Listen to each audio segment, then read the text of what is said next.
Item 5, sir. Yes, Mr. Read, Petitioner. Sir. Yes. But I was on page 24 of my written submissions. Because I left at the article written by Maloti, then the Honorable Law Minister. Yes. Honorable Finance Minister. No, that was an article written in response to certain concerns which were raised and which was published in Press Information Bureau. It's available, my lord, in public domain.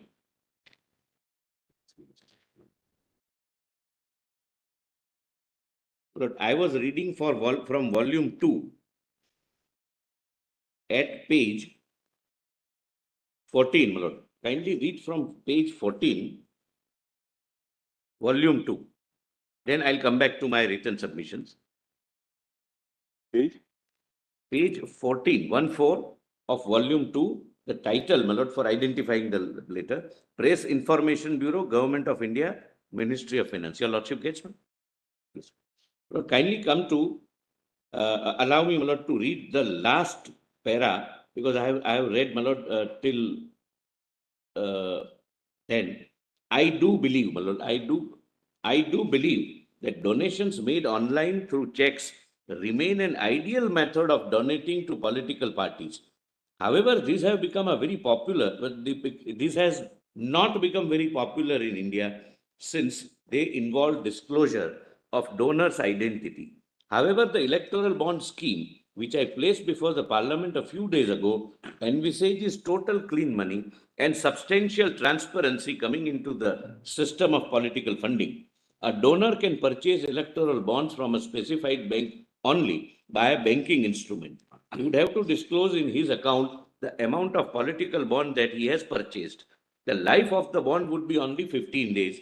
A bond can only be encashed in a pre-declared account of a political party. Every political party in its returns will have to disclose the amount of donation it has received through electoral bonds to the Election Commission. The entire transaction would be through banking instruments, as against a total non-transparency in the present system of cash donations, where the donor, the donee, the quantum of donation, and the nature of expenditure are all undisclosed.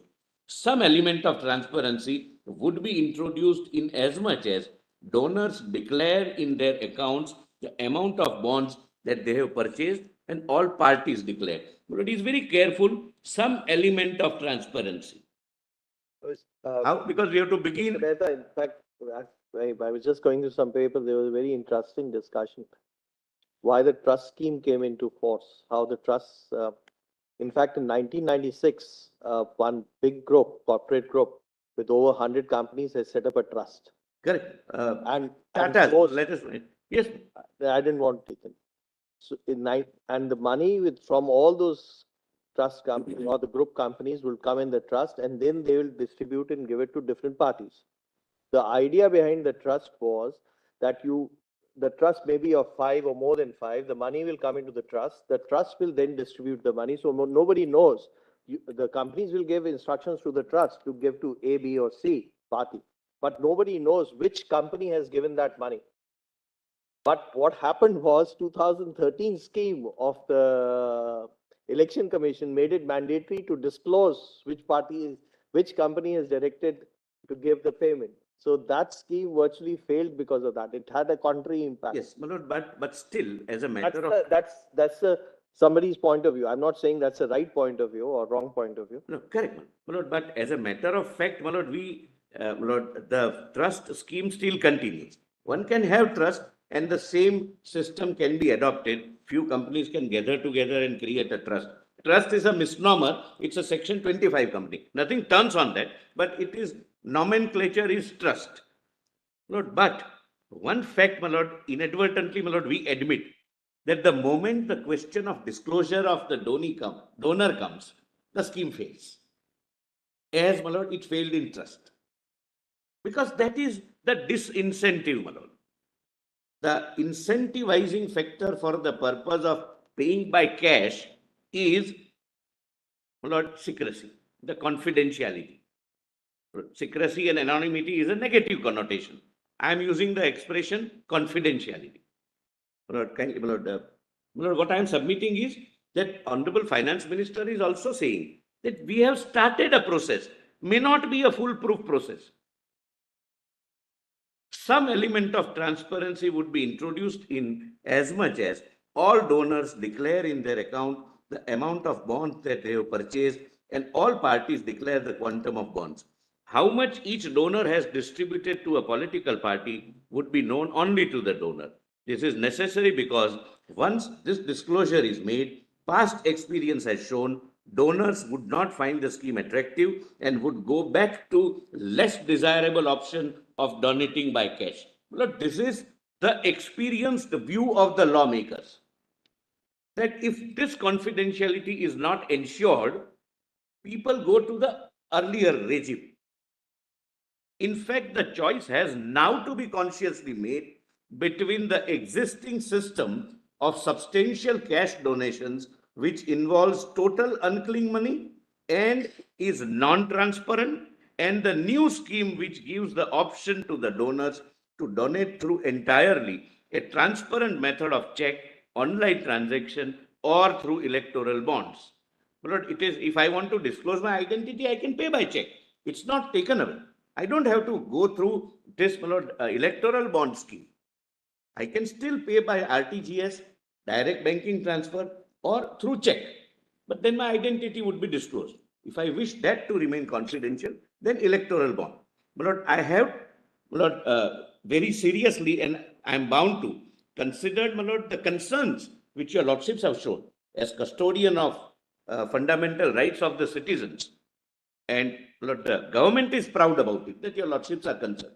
And my lord, I have some solutions, my lord, to offer, so that that concern also can be addressed. And your lordships would find the bona fides of the government, that we really do not want to know who has donated whom what amount. Let the confidentiality remain complete, except under the court order. I'll say, my lord, as and when, my lord, that a part of the scheme comes. But that, Mr. Solicitor, you know anyway who has donated what amount. The moment an electoral bond is tendered to a political party by a constituent, The party would know. the party knows it. Correct, my lords. What the donor doesn't want is the other party should not know. My lord, kindly, my lord, appreciate the example which, my lord, which Other will be political comfortable to Mr. Sibal. I'm just on the lighter side. Suppose, my lord, as a contractor, I donate to, say, Congress party. I don't want BJP to know, because it might form a government in the Very next afraid I've election. forgotten, I'm not in the Congress party. You appear for a Congress person Maybe from so. Madhya Pradesh, Maybe and so. therefore I am saying. You are appearing for a government, you're not part of that party. Absolutely not. So I'm also not No, part of I am just putting just- myself as a it. contractor. That example I thought was a bit. Yes, yes. Well, my learned friend's client is a leader of a Congress party That's all right. in Madhya Pradesh. Well, therefore, I am giving the example of Madhya Pradesh, and I am saying that a contractor wants to donate to Congress would have an apprehension that BJP might continue to be in power, or vice versa. If he gives donation to the ruling party in Madhya Pradesh, he might have a element of fear that Congress might form the government. That confidentiality the donor wants to, my lord, ensure. And that is not for me to judge. That is for the lawmakers to judge. And the lawmakers, my lord, felt in the parliament that this is the most incentivized way of, my lord, black money generation and black money payment in the political process. That's their view. But what about the voters' right? As Justice Chagla has pointed out My lord, let me conclude. long years back. My lord, that is a wider choice, my lord, but that would be a separate debate. My lord, voters' right, my lord, is to know what party gets what information. I would not choose to vote for a particular party because Mr. X, the contractor, has given electoral contribution to a party. Well, that's an utopian dream. That's an idealistic dream. We have to formulate a policy based on practicalities involved. Well, otherwise, we will not be able to, my lord, your lordships have a very heavy responsibility on your lordships' shoulders. That is encouraging clean money to come into the system and discouraging those elements which compelled the people to use the black money. So, my lord, the transparency, democratic principles, right to know, etc., they are idealistic things, and I bow down to those principles. But when we formulate a policy, we must formulate a policy, my lord, which balances purity of election is supreme over right to know.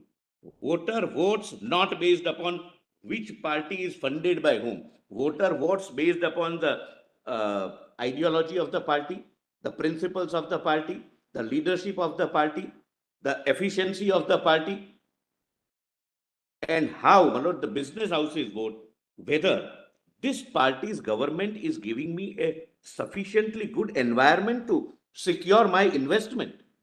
It's not always quid pro quo. As a businessman, I would choose that this party government, whenever it is formed, there is red tapeism, there is corruption, there is interference by the ministers, there is interference by the MLAs. As against that, X party, when it forms the government, it is policy-based decisions, not individual-based decisions. My investment is secured. There is a business-friendly environment, less red tapeism, and therefore I would like this government to be formed. And that's the business interest of every business owner.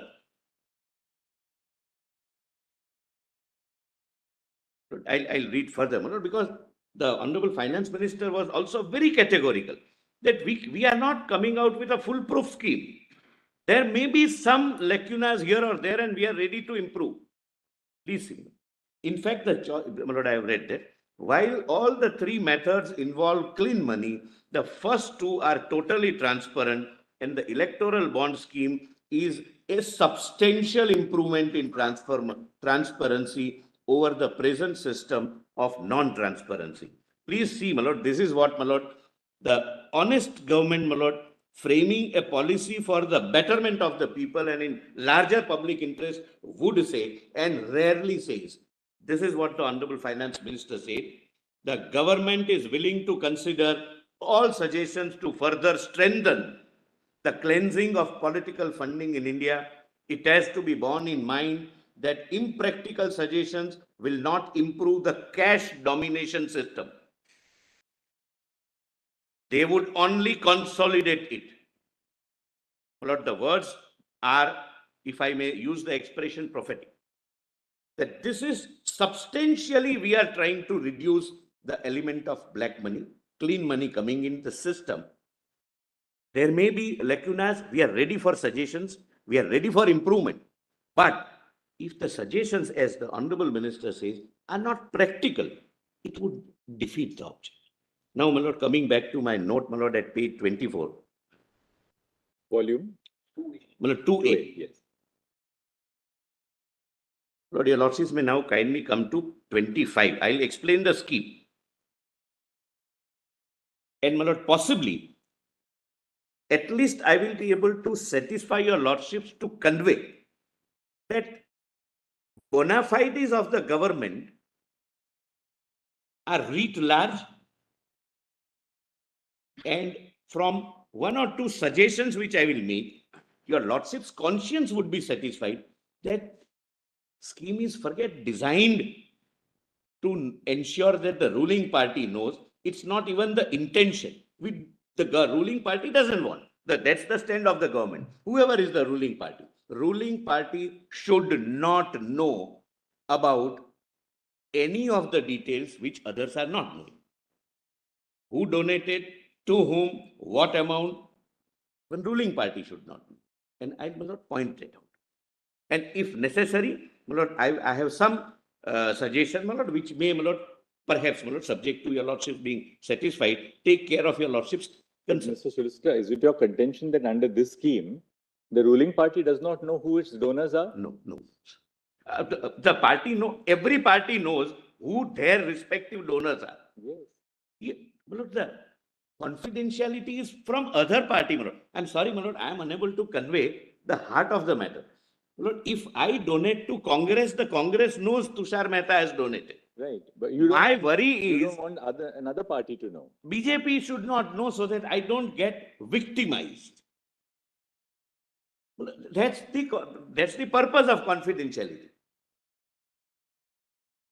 Technically, I can say, Mr. Bhushan has given this example, that even ruling party can, any party, why ruling party, any party can feign ignorance.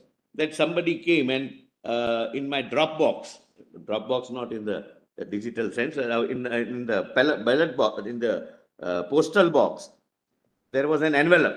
An envelope contained 100 crores. Nobody donates like this. We give money like this only in pilgrimages. We don't, people would not donate anonymously. In Srinathji, people would donate 100 crores without any name. It would be an anonymous donation because that is, yes, Tirumala. That's what I'm saying. But that is, again, idealistic way. Practically, the party. Even that is not idealistic. Because the assumption is that the Almighty knows who has put money in the HON'BLE. Your Lordship, I bow down, Malod. There is no confidentiality. Even the person also knows why he is donating. That is reflection of the fact that there is a line in Ganges for because they know that bahut paap kiye dhona jana padega. So people also know that. But the party who receives knows who has given. That you can never, come out of. There cannot be any system where the donor and donee each other would not know. But then, so Tushar Mehta, if this is so, why not make everything open? But, then the purpose is defeated. As I, As it is, everybody knows about, or partly knows about it, partly they know about it. Only person who is being deprived is the voter. Your contention that the voters do not have the right to know after the number of decisions of this court. It's slightly difficult. no, voter, Because they would know that they should know. Then I bow down and we go back to the earlier policy. No, That's the only answer. No, it's not like that. That's why we said we are not for a moment saying that, look, there are 3 or 4 considerations which are very important. One, the need to reduce the cash element in the electoral process. Very important. Reduced, right? Second, the need to encourage the use of authorized banking channels for that purpose, which is the only way you can reduce the cash element. That's the second consideration. Third, there is a countervailing consideration. Third is incentivizing the use of the banking channels. Which is confidentiality according to us. And therefore, according to incentivizing the use of the authorized banking channels should therefore result in greater confidentiality. But there is a fourth consideration, which is the need for transparency. And a fifth consideration, which is that this should not become a legitimization of kickbacks and quid pro quo between the power centers, whether in the states or in the center, and people who are really in that sense, they are benefactors of that power. They are supplicants. I bow down. Yes, I bow down. So all these. So when the balance is drawn between these, of course, the balance has to be drawn by the legislature and by the executive, not by us. We are quite conscious of that. But it's not therefore that you have an either or. Either you have this or you go back to an entire cash system. You can design another system which does not have the flaws of this system, which really they put a premium on put a premium on opacity. You can still devise a system which balances out in a proportional way. That's the point. I'll just. How it is to be done is for you to decide. I'll just. We will not go step into that arena. That's no part of our function. I'll just respond to Malod after showing the scheme. But let me respond the last point first, which is bothering your lordships. That this might be used as legitimized kickback. Well, first of all, whenever your lordships are considering a a piece of, my lord, subordinate legislature like a scheme. Because, in now these 5 considerations which I have listed out, you must now read in the perspective of how it has been implemented. First, there was a cap that your donation must be related to a percentage of net profits. A percentage of net profits meant that the company must be in a position to have net profits, and that you would donate 5% initially, then it became 7.5% under the 2013 Act. Now what have we done? Now we say that, well, it has nothing to do with whether you have net profits or not. In other words, the company may have 0 profits, it may have 0 turnover, but it gets a donation only for it gets a certain income or revenue only for the purpose of the donation. That meets I'll with the, immediately say, that passes muster. I'll immediately say, and your lordships may, my lord, clarify that if that is the, my lord, any concern, it's the right concern that so far as the condition with regard to the profit-making company, that percentage of a net profit, my lord, a not profit-making company cannot do it. But I understand, because then it would be used as a shell company. That is one of the objectives. We have removed 2,30,000 shell companies, my lord, from the system. So what will you do then? You will bring about an amendment to the Companies Act, government. Let me take your lordships through this. So you will move an amendment to amend the Companies Act to the effect that Amending, my lord, is a legislative function. My lord, I cannot make that. But you have to move the amendment. If you Yes, my lord, or your lordships may, my lord, read it accordingly. No, is the government making a statement that we will amend the Companies Act to bring back the position what it was, namely that this will be only a percentage of the net profit? No, I'm not saying percentage. I'm saying profit-making company can only donate. But tell us something. Assuming that it's a profit making, it may have a 1 rupee profit, it may have a 100 rupee profit. Yes, my lord. Why would a company, if you don't have a percentage, Yes. why would a company, for what conceivable reason would a company donate 100% of its profits? Because you have to take the extreme case. Yes, my lord. That's why I give you a 1 rupee company passes the threshold that I'm a profit making company. I have 2 answers. I have a 1 rupee profit, but I will donate 100 crores. Why would a company do that? I'll, my lord, Therefore, when, it can't be that, the government says that, well, it can't be that we lay down under 142 the principle that so long as you're a profit-making company, you can donate as much as you want. The reason why these caps were introduced and that they stood the test of time were for a very legitimate reason. Namely, that you're a company. Your purpose is to carry on business. Your purpose is not to donate to political parties. And if your purpose is not to donate to political parties, you must donate only a small portion of your, assuming that that's an altruistic motive, which is, of course, not so, but we will not go into it because nobody is challenging the 1956 Act provisions, the 2013 Act provisions. We are now looking at today's challenge. well, may I respond to your lordship's concern? And it's a very valid concern, my lord. We share that concern. But what was the reason why that was removed? The experience had shown that in a given sector, my lord, for example, where the business environment should be business friendly, my lord, in terms of the administrative or political setup, some companies wanted to donate, say, 10% or 15%. Okay? Now there was a cap, 7.5%. What used to happen was that company would create shell companies. So I would, as a main company, donate 7.5%. And from that shell company, I would donate 7.5% to make it 15. With a view to discourage creation of shell companies, we have said that it is the company doing the business through the managing director, through the board of directors, which are trusted by the shareholders. And therefore, if they want to donate more than 7.5%, let them do it. Let that discretion remain with that.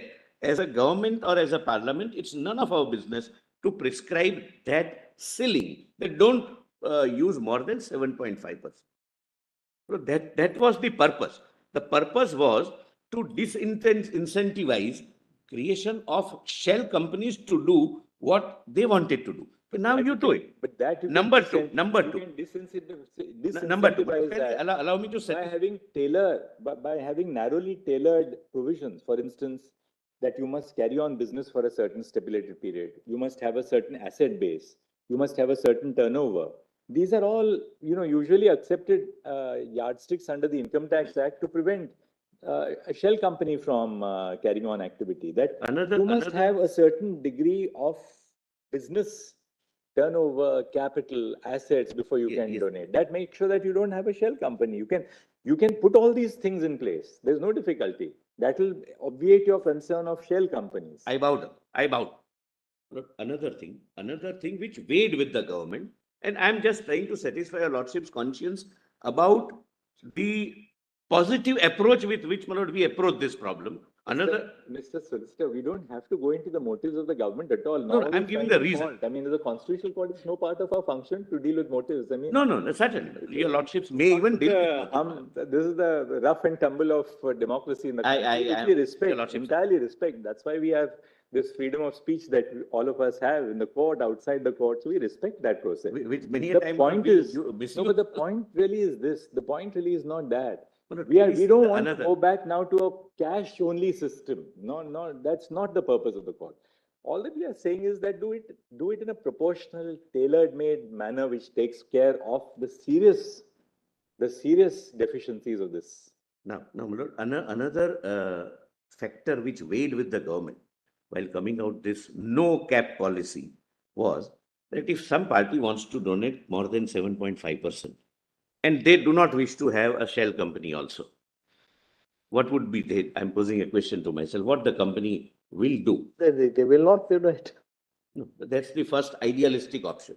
But that was not, But that didn't used to happen. What they used to do was the balance, they want to donate 10%. The balance 3.5% would come in cash. Now, at least, if they donate 10%, the clean money comes in the system. Which is not to say that the unclean money is not coming into the system. see, we are in fact going into there are two conflicting rights in a way coming from. One is confidentiality, the other is check on kickbacks or quid pro quo. These are times. But I would, my lord, earnestly urge. Lord, I would earnestly urge, my lord, dealing with a subject, my lord, which is bothering everyone. My lord, to start with a presumption that every contribution should necessarily be a part of corruption may perhaps be a wrong, my lord, way of, my lord, looking at things. It may be that in some cases it can be quid pro quo. In some cases. But, my lord, the experience have suggested that in most cases, the vote, my lord, whoever donates, donors, be it individual contractor, businessman, company, trust, HUF, etc., they donate which kind of a government they want. Maybe out of 110, maybe kickbacks. I'll address that kickback part also. But would that be valid if a company were to donate even 100% of its revenue? Is that guided by altruistic motives? We quite see. Everybody doesn't donate, as a kickback. Not at all. Therefore, my lord, kindly, my lord, And do we not also see have this. companies. We also have companies. All companies cannot be tarred with the same brush in India. You have corporate sector which has contributed to the productive assets of the nation. But So we are look, not. they have We are not at all saying that our contributed corporate to the sector is therefore development tainted. of the We nation. shouldn't make that assumption. Well, only a minute, Mr. Sibal.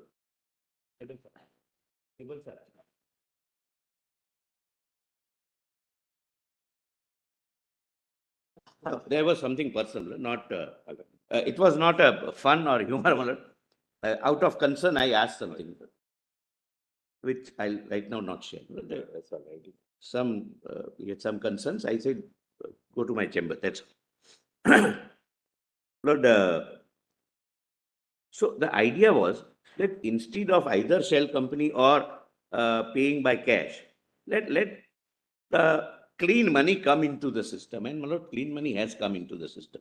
Second, whether we like it or not, my lord, industrial houses, commercial houses, corporations, companies, they have, my lord, immensely helped, my lord, in the development of the nation. And now, my lord, as I have shown, That's what I just said, that, we don't so start with the everyone, my assumption lord, that our does not corporate pay sector by is kickbacks tainted. to my lord, believe that they need electoral bonds to be used or any other factor to be used to influence the decision making would be, my lord, shutting an eye on the reality. Without that also, my lord, that can be done. And possibly practically, despite, my lord, this white channel being available, both channels might be used by some companies which are, my lord, not kind of good companies. But good companies, my lord, do decide to donate based upon their experience, whether in this regime of the political government, my investment is safe or not, whether the country is going forward or going backward, whether I am. All right, Mr. Solicitor, we now understand this. But Can we do this to sort of, to carry the dialogue further? Should we go straight to the scheme? Because we'd like to Yes, hear you I'm- on the scheme. page 25. Let's have a look at the scheme so Page that 25. your argument on the scheme will be of value to us. This we have now seen that. Because your you've lordships made your have- point, no doubt about it. Lord, kindly, your lordships have the challenge to a provision which gives away or does away with the cap. Lord, I have given my answer for your lordships to. Lord, I think I am clear. Yes, of course. Now, my lord, the scheme. See the definition, my lord. And my lord, please read, my lord, as if it is for a bona fide reason and not to encourage or legitimize kickbacks. Please examine that. There may be 10% out of 100 where kickback is provided. Kickback can be the motive of the donor. Electoral bond means a bond issued in the nature of promissory note, which shall be a bearer banking instrument and shall not carry the name of the buyer or payee. Lord, I have already explained why this is, why this confidentiality. So I will not read the second part, the second column is the object behind it. My lord, object I have sufficiently, Lord, attempted to explain and therefore I will not repeat it. Please see, my lord, authorized bank. My lord, this is the entire policy reproduced verbatim. I have not missed anything. So your lordships can read either from the policy or from here, but here it would be more convenient because I have given my object of each That's clause. better, actually, you're right. But there is no part of the policy is missed, my lord, in reproduction. Authorized bank means the State Bank of India, authorized to issue and encash the bonds in the branches specified in Annexure 1 to this notification. My lord, we had options, my lord, of public sector banks and private banks. Obviously, we cannot choose private banks. In public sector banks, the largest bank with largest presence in the country is State Bank of India. Therefore, State Bank of India. There is a specific, my lord, exclusion of private banks in the FAQs. They don't use private banks for this channel because let it remain in one particular bank which can be trusted. And your lordships would not, my lord, kindly, my lord, bear with me, not trust institutions. And I'm going to show to your lordships that there is any deviation. If anyone tries to breach into the confidentiality, it leaves its footprints and will not go unpunished. My lord, I as a law officer, spoke to the chairman of the State Bank of India. And I have his letter signed by him saying three things. A, except the contingency contemplated under section 7(4), that is the court's order,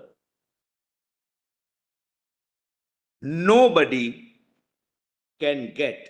Well, I might even read, my lord, the later, my lord, so that your lordship conscience is satisfied that even ruling party will not know. Lord, if I can share, it's a 3-paragraph, 1-page later, my lord, just to satisfy your lordship's conscience that the scheme does not allow or permit even ruling party to know about, even the government to know about. The central government as a body, my lord, not forget the ruling party in the government. Central government would not know. Lord, I have the hard copy, my lord. I will.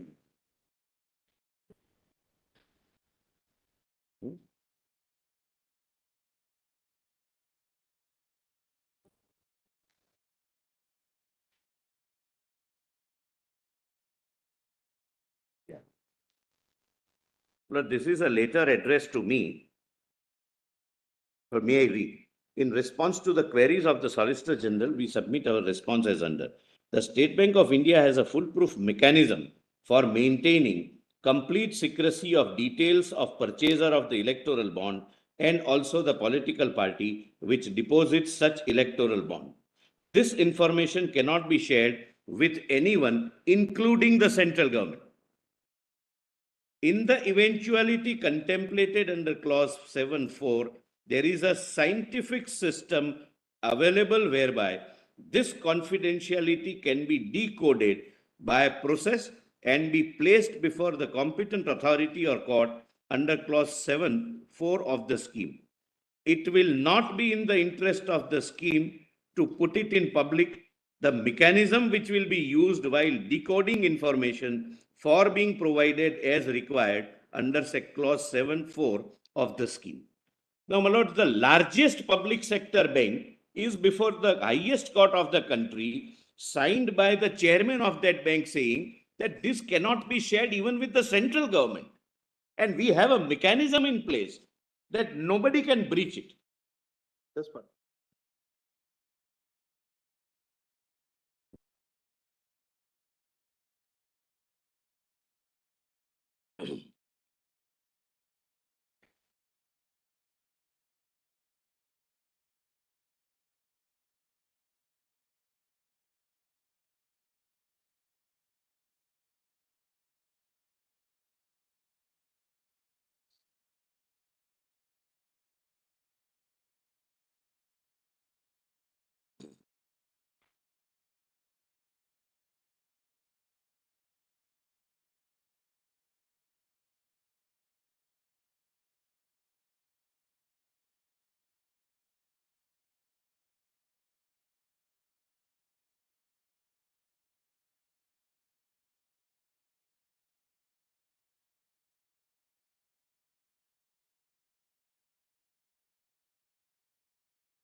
So, my lord, the point I am respectfully making is that we have to trust institutions that they will go by the law. My lord, if there is any deviation, I have a suggestion, my lord, which I'll make at an appropriate stage when I come to that part of the scheme. Now, my lord, C is issuing branch. Issuing branch means a designated branch of the authorized bank specified in Annexure 1 for issuing electoral bonds. My lord, everywhere it cannot be purchased and everywhere it cannot be deposited. Because, my lord, what happens is, my lord, why this? The donor and donee both must have a designated account in a designated branch. Why, my lord? I'll just very candidly and very bluntly point out, my lord, what can happen. My lord, I purchase a bond of 1 crore of rupees. I'm sorry, my lord, your lordship, sir. I purchase a bond of 1 crore of rupees. I give it to a political party. They don't wish to show it in their return at all. What they can do is, they can go to one small cooperative bank in Trichur or some corner of Gujarat or some corner of Lord Maharashtra, deposit it, withdraw in cash, and nobody would come to know. To avoid this, we have said that every political party will have one designated account. Only there it can be deposited, and that would be in one of the 29 designated branches. And it is so ensured that each branch is there in each state, broadly. Then, my lord, D. Person includes an individual, a Hindu undivided family, a company, a firm, association of persons, or body of individuals, whether incorporated or not, every artificial juridical person not falling within any of the preceding subclauses, and 7, any agency, office, or branch owned or controlled by such person. My lord, petitioners have confined their arguments essentially to companies, but this includes all. And, my lord, there are several donors from experience, my lord, when I discuss, who donate on individual basis. Lord, there are several conventional businesses like transport business, like contractors business, where they are individuals who do the business. They don't form any kind of formal company or Hindu undivided family or a partnership firm. Then third, eligibility for purchase and encashment of electoral bond. The bond under this scheme may be purchased by a person who is a citizen of India or incorporated or established in India. Lord, I am keeping FCR apart separately. That's not something which is argued with. Your lordships have very consciously, my lord, by judicial order detected. A person being an individual can buy bonds either singly or jointly with other individuals. Only the political parties registered under section 29A of the Representation of People Act and secured not less than 1% of votes polled in the last general election to the House of People or Legislative Assembly, as the case may be, shall be eligible to receive the bond. The bond shall be encashed by an eligible political party only through a bank account with the authorized bank. There would be a designated account out of these 29 designated branches. Well, the objection was that why this 1% limit? And there is a simple reason. Earlier, when exemption was given to political parties, there were some mushrooming of political parties, fake parties, just to get exemption. Therefore, 1% presence would mean you are a serious political party, and 1% is not something unrealistically high. And it can be even in parliamentary election or in any of the assembly elections. So just to ensure that there are no fake parties which are created to get benefit of this. Then 4, applicability of know your customer norms. The extant instructions issued by Reserve Bank of India regarding know your customer norms of a bank's customer shall apply for buyers of the bonds. The authorized bank may call for any additional know your customer documents if it is deemed necessary. Now why this? Apart from the obvious reason that there cannot be any anonymous purchase. I cannot go and say that I will not give my name, but give me the electoral bond. There is a list of KYC documents. I'll have to give my Aadhaar number. I'll have to give my PAN number. I'll have to give my residential proof. I'll have to give my passport number, if any, etc., so that anyone cannot just walk in and purchase the bond. That is, the object. There is one more reason, and your lordships, as the highest court, must know about it. Therefore, I am saying, India is a signatory to one treaty, international treaty, that is for eradication of money laundering and drug money, under which there is that's Vienna and Palermo, that there are two conventions, where there is one financial action task force. It's created under the aegis of the United Nations. That task force has created 40 conditions that every country who is a signatory will have to follow those conditions. Based upon every country's performance or compliance of those 40 conditions, there is a peer review. Other five persons from different countries would come and review our system, whether we are following that or not, and would grade us. We can be in white, what do they call? White list, gray list, black list, which decides whether in international market like World Bank, Asian Development Bank, India as a nation would get the financial assistance or not. If we are in the gray list, we will not. One of the major condition is that bring your clean money into the system, and one of the mode is to insist for KYC documents. Therefore, my lord, the neighboring country was in the grey list. It managed to come out of it. Otherwise, my lord, it was going into the blacklist. And that also depends, based upon the gradation. Gradation also decides our credit rating at the international stock market, the country's credit rating. Therefore, it's very crucial to follow those 40 principles. Then denomination. The bonds shall be issued in the denomination of 1,000, 10,000, 1 lakh, 10 lakh, and 1 crore. Look, this is for the purpose of administrative simplicity. And, my lord, as your lordships, my lord, very rightly, my lord, expressed the concern that somebody can be aggregator. My lord, if I want to donate 50 lakhs, then 50 crores, then I'll have to find out 50 aggregators. Instead, it is easy for me to go and pay cash 50 crores that this is my contribution. Why should I go to No, the party does not get money in white. a The party? party wants capital. Party does not need money in white. Let us be very clear. It The depends. government is insisting that every party This is not must- for, this is not a scheme only for elections. It's not Correct. a scheme only for elections. Correct, Manoj. It's for running the party. Ah. It's for running the party. No, I am not feeling shy of saying that, Manoj, because that's the part of the scheme. It applies to everybody across the board. Across the board, my learned friend said, "Ha," as if he trapped me into it. I am saying it consciously. Manoj, what happens is, Well, I'm an independent member of parliament. I don't know why you associate me with the party.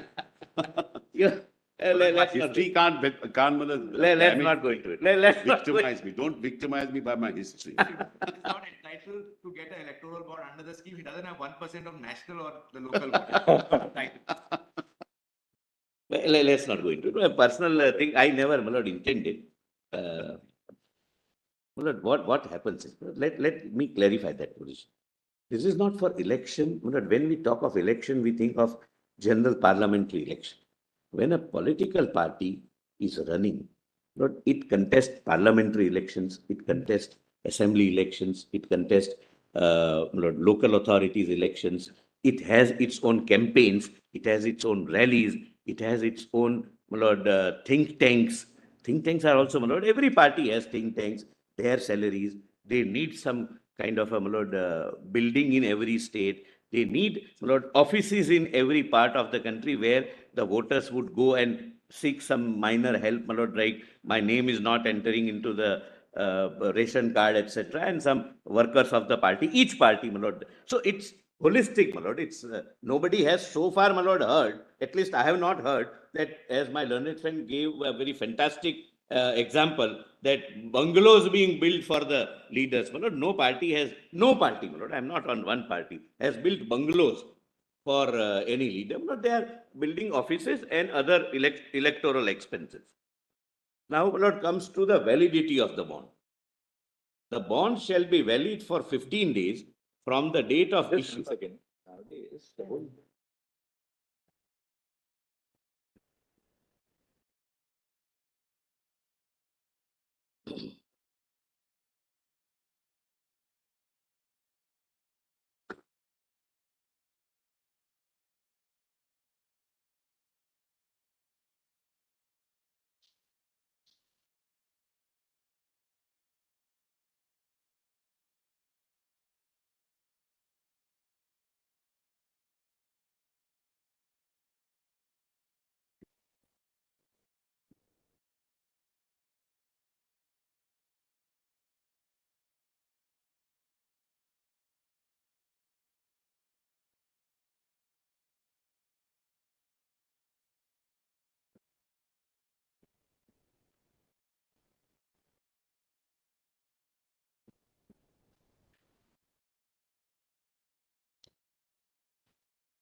Rebel, sir?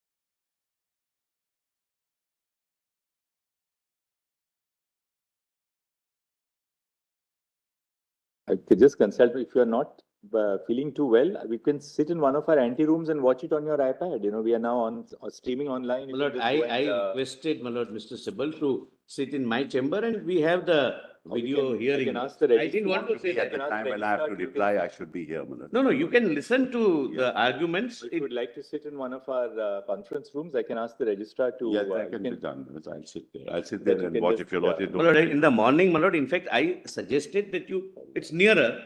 Yeah, I can do either. Well, you can The go in my, registrar will just escort you, so you can take your iPad. and go Mr. watch it. Sibal, well, that's exactly what I told him when I The said, moment he is here, we'll ask him to escort well, you. Lord, my gesture was in, No, we realized the moment you said that. that you go to my chamber, but the video will be on. You can keep the video off and listen to the arguments. And The work is, of course, part of our duties and daily lives, but not at the cost of health, but that's what I. बता दो, पुनीत को बता दो. Now, my lord,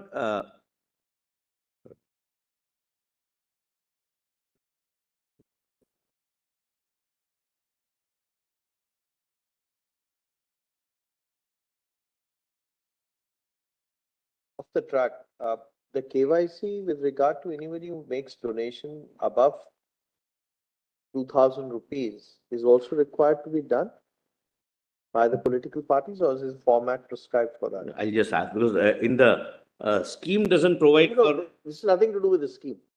I'll just follow, take instructions for it.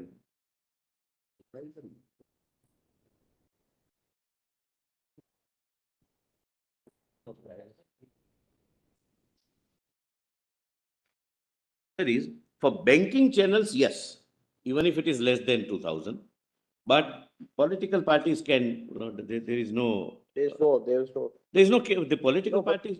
when you take the name and other details, they don't take any document in support here. My lord, as a matter of fact, I'm just asking as a factual. my lord, practically, my lord, let us It's speak. not possible, it may practice. Nobody pays, my lord, 1,900 rupees or 19,000 earlier rupees, my lord, nobody comes. If I get as a political party 100 crores, I'll have fictitious names divided into whatever is the amount, and I'll show that so many people, so many thousand people gave me 1,900. There is no check as far as There's no multiple deposits by same person is concerned. That's so now that incentive is not there. But if 1,000 is also electoral bond permitted, if I want to buy electoral bond of 1,000, it is through the KYC channel only. But if I want to go and give 1,000 rupees, which nobody would go and nobody would take, but then there is no KYC. Not anybody can go and take. Then, my lord, validity of bond. The bond shall be valid for 15 days from the date of issue, and no payment shall be made to any payee political party if the bond is deposited after the expiry of the validity period. The bond deposited by any political party to its account shall be credited on the same day. Look, this is one check, my lord. Kindly see, my lord, why this 15 days period. A, it does not become a currency. It does not become like a bearer bond which can be traded. That is number one. Number two, Lord, this eliminates the element of a potential kickback. I'll tell your lordships how.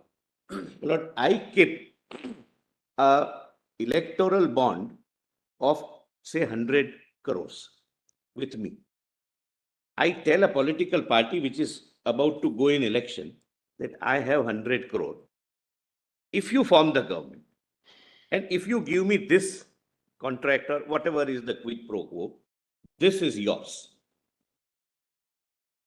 If 15 days is to be, my lord, mandated, this is not possible. I have to give it to them and take a chance. If there is a quid pro quo. I again say, all do not donate because of quid pro quo. Fortunately, we have that business atmosphere, that business environment. What was the actual reason for putting this 15-day cap? I mean, look, this was the reason. A, it doesn't become a trading currency that I owe 1 crore to my learned senior, my lord, learned attorney. I don't have, Lord, ready cash, which I can give it, or he doesn't want to accept cash or whatever. I can give him the bond. So bond is not a trading commodity, cannot be traded. Second, as my lord, I'll just, my lord, explain in a different way. Lord, let us give a live example so that, my lord, it can be better clarified by me. Madhya Pradesh is going in election. BJP can win, Congress can win, or any other party technically can win. I go to Congress with 100 crores worth of electoral bond. That this bond I have. if you form the government and give me this particular contract after you're forming the government, this will be yours. This would be quid pro quo, which is, my lord, completely minimized if I have to deposit in 15 days only. So I have to give it within 15 days, and they also cannot keep it pending till the government is either formed or not formed. They have to deposit. So I take that risk as a contractor of paying to a party which may or may not form the government. That is why this 15 days. But these are all checks and balances, whichever could be practically thought of, are incorporated. That it is not becoming another problem while we are trying to find a solution. Sometimes the solutions are bigger than problems. So therefore, while the Honorable Finance Minister, the then Finance Minister, says that this may not be a foolproof scheme, but we have tried to make it as transparent as possible. No. And, my lord, it will be read with 12. If it is not deposited in 15 days, it goes in Prime Minister relief. That we have. So money you don't get back. The donor does not get back the money. It is for him to ensure that the party deposits. Otherwise, what happens is, he is out of pocket for 1 crore or whatever crore. Party doesn't get it, so he doesn't get, if at all there is any quid pro quo, and his money goes in Prime Minister's relief. Therefore, my lord, this is, he will also have to say that, but you deposit this amount. Otherwise, my money will go to Prime Minister Relief Fund, not for the purpose I am giving you. So this is, my lord, a strict check, which is inbuilt. Yes, my lord. I think you have now seen the scheme. You have explained it. Only 7, my lord. I have a suggestion. Therefore, my lord, another thing my learned attorney, my lord, very rightly says that this is not election-related bonds. Your lordships have seen every tranche is 4 times, Right. 4 quarters of the account. January, April, July, October. So, my lord, I as a political party get 10 crores. I can't wait till the next election and promise him that if I get elected, I'll deposit and I'll give you something as a quick gift. If it is a contribution, it is a contribution. Within 15 days, you have to deposit. My lord, 7. My lord, which might, my lord, I'm going to make one suggestion, which might, my lord, perhaps substantially take care of your lordship's very valid concern. Can you make the suggestion? We can just take it down and then we read it together. Kindly have a look at, my lord, the No 7 problem. first. Yes, sir. Procedure for making application for purchase of bonds. Every buyer desire of purchasing bond can apply with a physical or through online application in the format specified in Annexure 2, which provides for KYC, etc. Your lordships are right now not concerned. Every application shall contain particulars. Your lordships can leave it. On receipt of an application, the issuing branch shall issue the requisite bond if all the requirements are fulfilled. Now, 4 is important, where, my lord, the Chief Justice had some concern, and my lord, Justice Khanna also had some concern. And I'll, my lord, very candidly express that concern and, my lord, satisfy your lordships.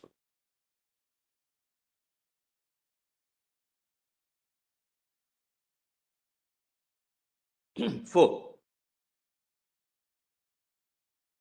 Yes. The information furnished by the buyer shall be treated confidential by the authorized bank. First part. This is the mandate of the scheme. Correct, my lords? Yes. And shall not be disclosed to any authority for any purposes except when demanded by a competent court, to which, my lord, no one can have any objection. We have to trust the court ultimately. Or upon registration of criminal case by any law enforcement agency. My lord, there are 2 things which may, my lord, perhaps not be acceptable to your lordship's conscience. A, what happens if this confidentiality, which is statutorily built in the scheme, is not adhered to?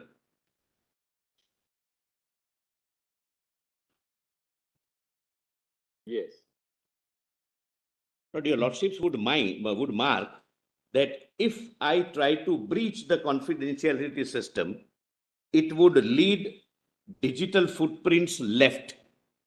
It's not, my lord, as if my learned friends were it's not even oversimplification, something less than that you can just see in the light and you get the number and you can compare it with the political party. It's not like that. If necessary, my lord, I'll come to that. My lord, what is the system?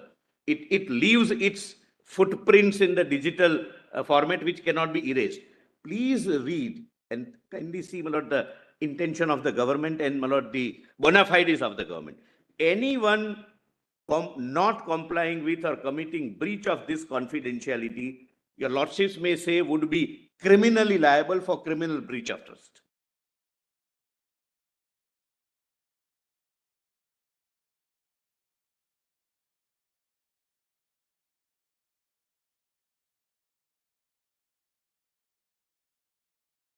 Or whichever other provision, my lord, which is applicable. I have not examined, my lord, from IPC point of view.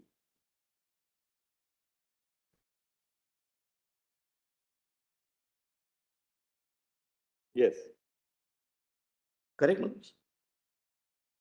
So this takes care of one thing, that you have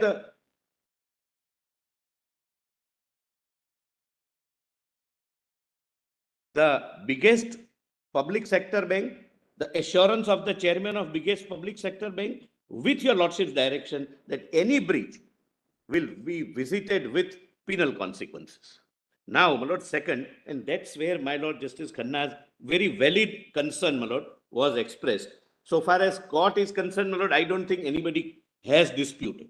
My lord, somebody were to go to the court. My lord, for example, just to answer my lord Justice, Chief Justice's query, that there is a quid pro quo. Suppose somebody goes to the court that this gentleman has given money as per his bank statement or as per his account, or this company has given 50 crores to some political party as per his statement. Kindly listen to this. This is interesting, my lord, how the scheme works. That this company has given 50 crores to some political party, that is reflected in their balance sheet, which is to be made public as per the company's law. Immediately thereafter,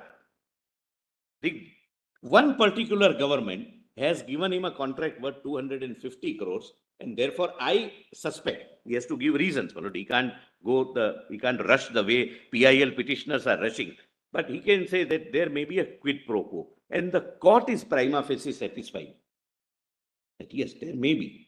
Let us see whether those 50 crores has gone to the party which is in the government who has given the contract. That is why under the court's order, it will have to be decoded, which has a very serious and complicated process. It is not easy even under the court's order. Now, the concern of my Lord Justice Khanna, and very right concern, that upon registration of a criminal case by the law enforcing agency, my Lord, the concern would be that you register a criminal case and ask SBI that give me the details. That was, my Lord, the concern.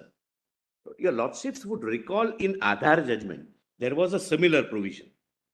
And your lordships have read it down to me to say that when investigating agency wants this, it can get only if there is an order of the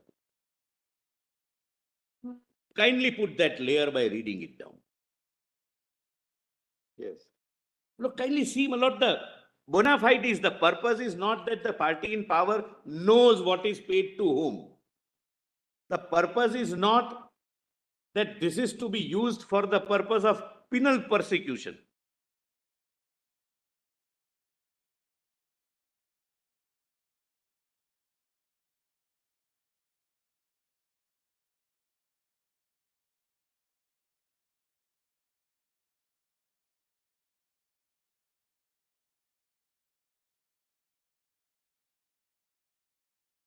Yes. So, my lord, level playing field, when we talk about the level playing field, my lord, if I have to understand level playing field means every party should get equal political contribution, that can never happen. Mr. Sibal would have 10 matters, somebody would have only one matter. Nobody can argue that there should be level playing field, everyone should have 3 matters. That every political party will have to rise to the level that they get more trust and they get more contribution. But if the level playing field argument is attached to the fact that the party in power comes to know about it, well, this is the way in which it can be taken care of, and both apprehension and the public interest can be balanced. That even party in power will not come to know. Now, my lord, at this stage, my lord, I would like to show how, my lord, this scheme operates to satisfy your lordship's conscience. Because yesterday I found, my lord, your lordship's valid concern that it is possible for the ruling party to know, but the rest of the parties would not know. My lord, as I was told by the chairman, that it can't be discussed publicly. Whatever can be discussed publicly, my lord, I have a separate thing. On my request, the officials of the SBI are here. My lord, I would request your lordships, if your lordship would like to know the entire semantics, how this system operates and how there are separate silos which cannot be breached, and you have to go into one system, you have to go into another digital system, you have to go into third digital system, leaving your footprints. If there is a court order also, then your lordship would be satisfied that it's not as if that a finance secretary calls the managing director of SBI कि हर 15 दिन मुझे भेज दो किसने कितनी कौन सी party को कितने पैसे दिए. It's impossible. It's that foolproof a system. Your lordships can hear them in chamber. But right now, my lord, I may show this, my lord, what is the system to satisfy your lordship's conscience. It's not, my lord, as if that I go and deposit some amount in the bank and tomorrow the senior official of the bank calls the branch manager, what amount Tushar Mehta has deposited. He will just see and say that he has deposited 10,000 rupees. It's not that simple. It cannot be that simple. When we are ensuring confidentiality, and when confidentiality is the heart and soul of the scheme. Please, my lord, allow me to share this, my lord, screen share this. My lord, there are extra copies also. I have emailed also. Okay. But I have not, my lord, I have missed purposefully. I have decided, it's my, my lord, call that I have not said many things which the chairman also rightly feels, and I also feel, should not be made public. What is, how we maintain secrecy, my lord, can't be a public debate. That's all. Because by definition, it has to be confidential.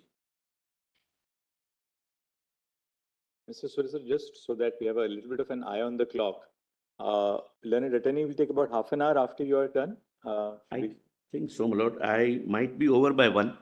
1 o'clock if you 1 o'clock if you finish. I will. So learned attorney can then argue between 2 and 2:30. Correct. And then we can leave a Lord, little time for I can rest assured, I can, my lord, assure your lordships that every judgment which I have quoted, I'm not going to cite. I would be very naive if I quote judgments which I know your lordships give have us read. the citation and the paragraph so that. I have quoted that. Oh, I see. In your So I'll say that kindly read it. I'm not going to read, except few judgments which I'm unable to resist that. You may just flag those, that's all for us. Yes, yes, yes.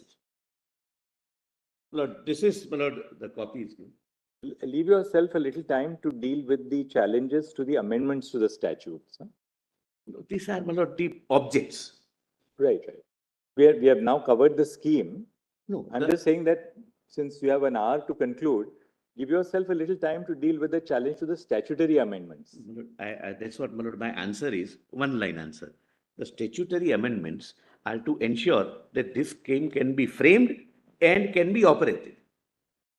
That's the purpose of the amendment. There are no separate objects. That's okay.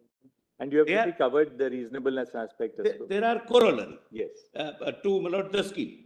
First, it came under the Reserve Bank of India Act that government can formulate the scheme. That is challenge to the Reserve Bank of India Act. My lord, now by itself is not illegal. Just wanted to ask you this. It may not be very relevant for but just to understand the legal framework. Why was it necessary to amend the RBI Act actually to bring in the scheme? I mean, as a matter of law, what was the reason? Lord, We just have that. I have, in fact, it opened here at page 31 in your written submission. Section 31 says that no person except the Reserve Bank of India or the central government can issue a bill of exchange, promissory note, or engagement for the payment of money payable to bearer on demand. Well, it would be a bearer bond, my lord, because But the reason seems to be, and that's RBI's report, that only central government and RBI is permitted under that section. The issuance is being done by SBI now.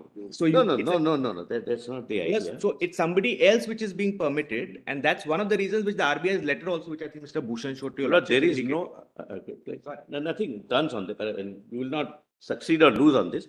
But, my lord, the purpose was, 31 mein hai wo. 31. please see, my lord, one, this was to make an exception to one. That there's an authority or the legal There power is to a issue this. statutory backing to Statutory. the scheme. That's, Want to be confronted with a legal That is challenge. a purely executive act. minus, yes, otherwise it would have been challenged as an the executive act. legislative backing. It could have been said that it's a bearer bond, only the RBI can issue, etc., etc. And therefore, my lord, with a view to empower the central government to come out with this policy. And it would otherwise fall within the broad definition of a bill of exchange. Exactly. Or a bearer, my lord, instrument.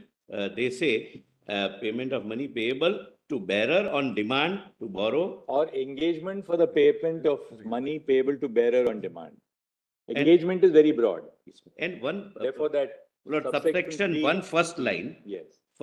subsection 1, no person in India other than the bank, that is RBI, or as expressly authorized by this act. So this is the authority given to the central government. That's all, but to give a statutory backing so that it doesn't remain an administrative instrument. All right. Now what next, Mr. Solicitor? Yes, my lord.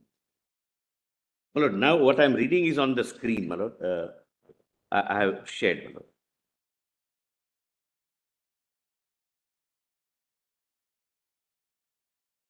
My lord, your lordships may skip 1 Roman 1, 1 Roman 2.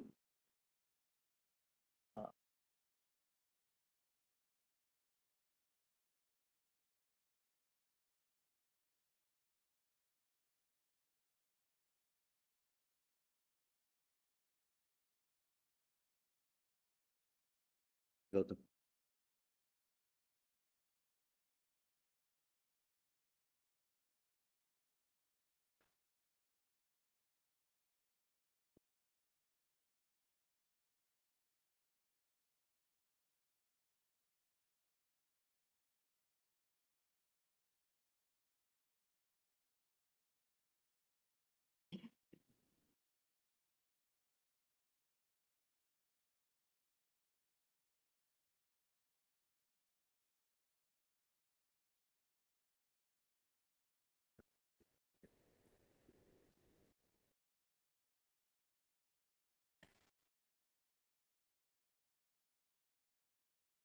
अच्छी बात. To read this out. Or 1 and 2, Roman 1 and 2. I've said, nothing to hide, my lord. I've said that the chairman has, my lord, one should trust the system, etc. my lord. Third, without elaborating, however, a brief description of the system can be provided to the court to satisfy the court's conscience that it is impossible for anyone, including the incumbent government, to breach this system without A, the contingency contemplated under clause 7.4, or B, without leaving a digital footprint and trail if someone tries to breach into the system over and beyond the mandate of clause 7.4. The process for providing donations through electoral bond has two separate compartments, and they are issuance of bond and redemption of bond. Correct, my lord? Your lordship knows. I leave it at 3. In order to maintain confidentiality of the process, the data that is populated at both ends is recorded in a limited manner and not populated in the central databases. It doesn't contain the name of the donor. My lord, I can purchase it from Assam, Guwahati, because that is one of the SBI branches, and pay in Delhi to Indian National Congress or Bharatiya Janata Party because their office is situated here. They can have their authorized account practically, generally in Delhi, but anywhere in the country. And I can purchase it from Delhi and pay to Trinamool Congress in Calcutta. They would have their account in Calcutta. Now 4, separate storage and separate collection of data ensures that there are no direct linkages maintained in the database between the donor details with donee details. 5, The register which is maintained at the designated branch, please mark this, which issues the bond does not maintain the register with names of the purchaser or the donor.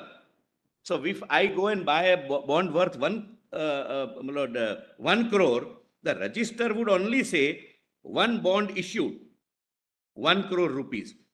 My name will not come. The only person, my lord, I must, my lord, tell your lordships, which would temporarily come to know would be the cashier, my lord, when I go with my KYC documents. Because, the issuing bank. yes, the one person. 11.1 says, all payments for the issuance of the bond shall be accepted in Indian rupees through demand draft or check or through electronic clearing system or direct debit to the buyer's account. Yes, so it will payment have is to made be through through check or banking draft channel. shall No, be the drawn in purpose favor is of the this. issuing bank, and therefore the issuing bank has all the data. No, it would come, my lord. Therefore, it would come. The only person who would first know my name and is the person to whom I give KYC. Then KYC is sealed cover is maintained elsewhere. So it comes. The details of donor, i.e. the KYC details, are put in a sealed at the end of each tranche, because within 15 days, many people purchases many multiple bonds. But I may purchase 10 bonds worth 10 lakhs of rupees. Tranches by the designated branch and sent in a sealed covered form to the SBI main branch, Mumbai main branch, where it remains sealed till the contingency under clause 7(4) arises. So Guwahati, where purchases are made, or Trivandrum, where purchases are made, will send it in a sealed form to Bombay. So far as the redemption of these bonds by the political parties is concerned, each party can deposit such bond only in their designated account. In account details of the political party also, only the amount of the bond will be reflected, as the bond does not contain the name of either purchaser, donor, or the political party. The political parties would have one designated account in one branch out of the designated branches of SBI, in which only the redemption of electoral bond is permissible. So bond may have been purchased, my lord, from Chennai, but will be redeemed or can be redeemed in Calcutta.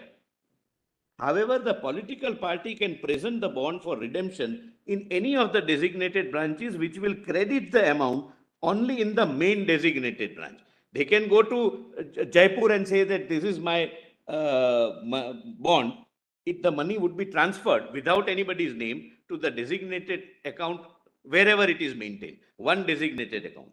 At the time of redemption, the original bond, the pay-in slip would be storage in a sealed cover and sent to SBI Mumbai main branch. Both the sealed covers cannot be opened either together or at different times, except under the contingency under clause 7(4) arises. In the event of contingency under clause 7(4) arising, it would be very difficult to trace out that. Even after that, my lord, kindly see this. It's not as if we open the cover and match it. Trace out the details of the purchaser of the bond, as such purchaser may have purchased several bonds from several designated branches in different tranches. In other words, several sealed covers may have to be opened and examined. 2. So far as details of redemption details are concerned, they are stored in the Global Information Technology Center of SBI, which stores the data in a digital format. In case the link between the donee and the donor is required to be established in terms of clause 7(4), it would require a detailed and in-depth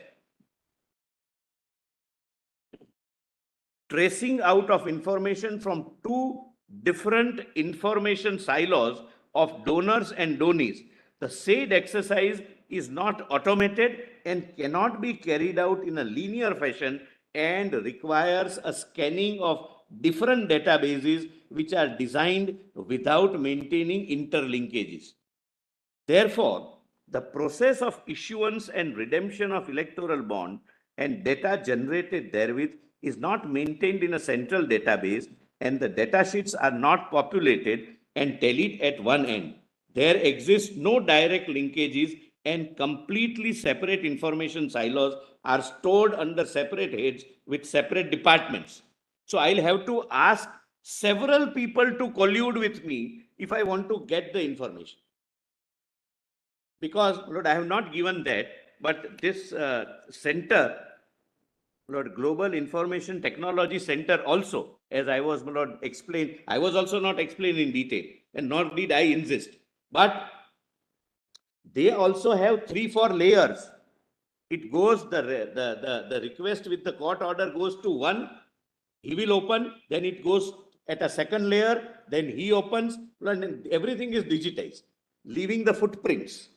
And therefore, my lord, to satisfy your lordship's conscience, I say that please criminalize if there is anybody who breaches this system.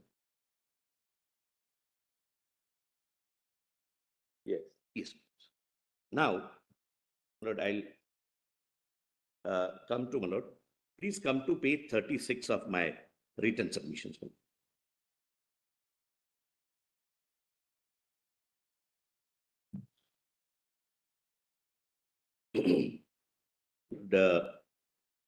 Rather, my lord, I would, my lord, at page 37, my lord, I have quoted Puttuswamy. And my lord, I'll abide by the time, my lord, your lordships have indicated. But your lordships would, my lord, bear with me. I have never, I have not repeated, my lord, except. No, not at all. I have. Lord, I'm not reading this Puttuswamy, my lord, your lordships, all of my lords have read and reread. But the purpose, I'll say, Lord, your lordships have devised this concept of informational privacy.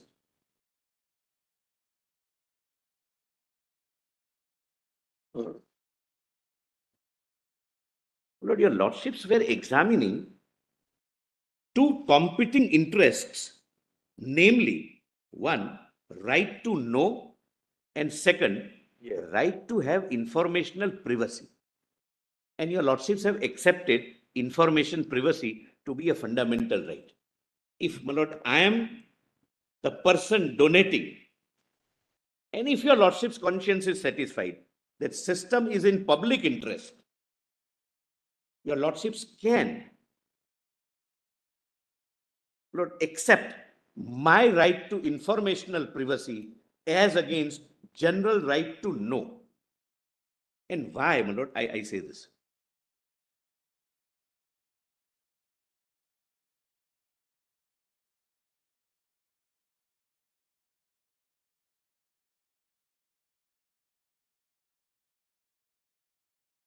If there is a genuine public interest in the disclosure, you go to the court, you have 7 for remedy. But merely for your curiosity, you cannot invade somebody's privacy if that privacy ultimately serves larger public interests. Lord, that's the submission which I have made, my lord. I have quoted the relevant paragraph. I'm not, my lord, reading it. Your lordships are aware. Lord, please come to.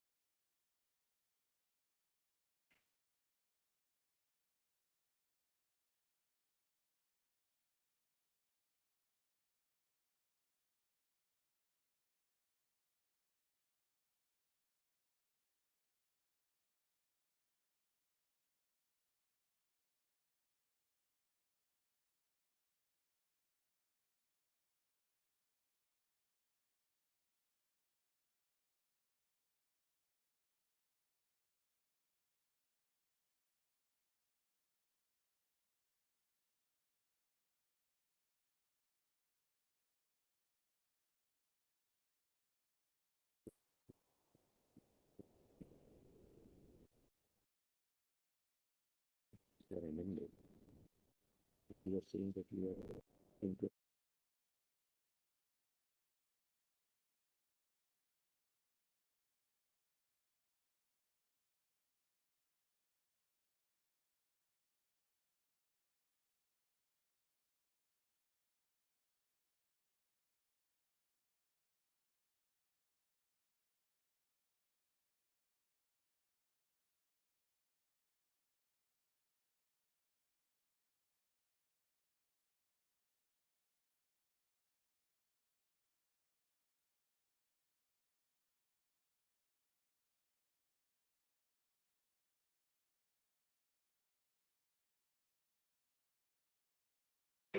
Come to page, I'm sorry, Yes. page 39. I'm just skipping through, my lord, rest. Yes. My lord, not that I'm giving up, my lord, maybe treated as read. Yes. Para 95. In the matter of Puttuswamy, this honorable Justice, it should be Justice Puttuswamy, this honorable court discussed the validity of section 33 of the Aadhaar Act, which provided for disclosure of information including identity. I'm sorry. Lord, I was on 95 reading Puttuswamy, second para, 95 second para. It is submitted that while upholding section 33, this honorable court, however, added a layer of safeguard as per which such information may be shared only upon an order being passed by the judge of a high court. Now, your lordships respected the privacy, but in public interest, if lordship says that if it is required, then of course with the order of the high court. So it's not, my lord, as if it's an afterthought which I'm suggesting to your lordships. It's already there in my written submissions, which shows, my lord, that the intention is not that there is no level playing field. Government, whichever is the party in power, knows about it, and the rest of them do not know. Nobody should know. That incentivizes clean money coming into the system. Then your lordships, my lord, kindly skip the rest and, my lord, come to, my lord, I have quoted, my lord, FAQs which are relevant, my lord, but broadly I have indicated, my lord, what are those, my lord, FAQs. Please come to, my lord, page 46. Lord, 46.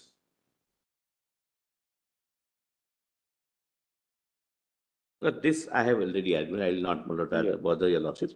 Please come to page 48. Lord, here, my lord, I would respectfully seek permission to read only few paragraphs of the judgments, my lord, because your lordships had a valid concern that in some cases it can be quid pro quo, in some cases it can be misused also. Lord, Yes. nobody says that it cannot be. Any system can be misused. There can never be a system which is so foolproof which can never be misused. You are reading the Shirur Mat case? Yes, my lord.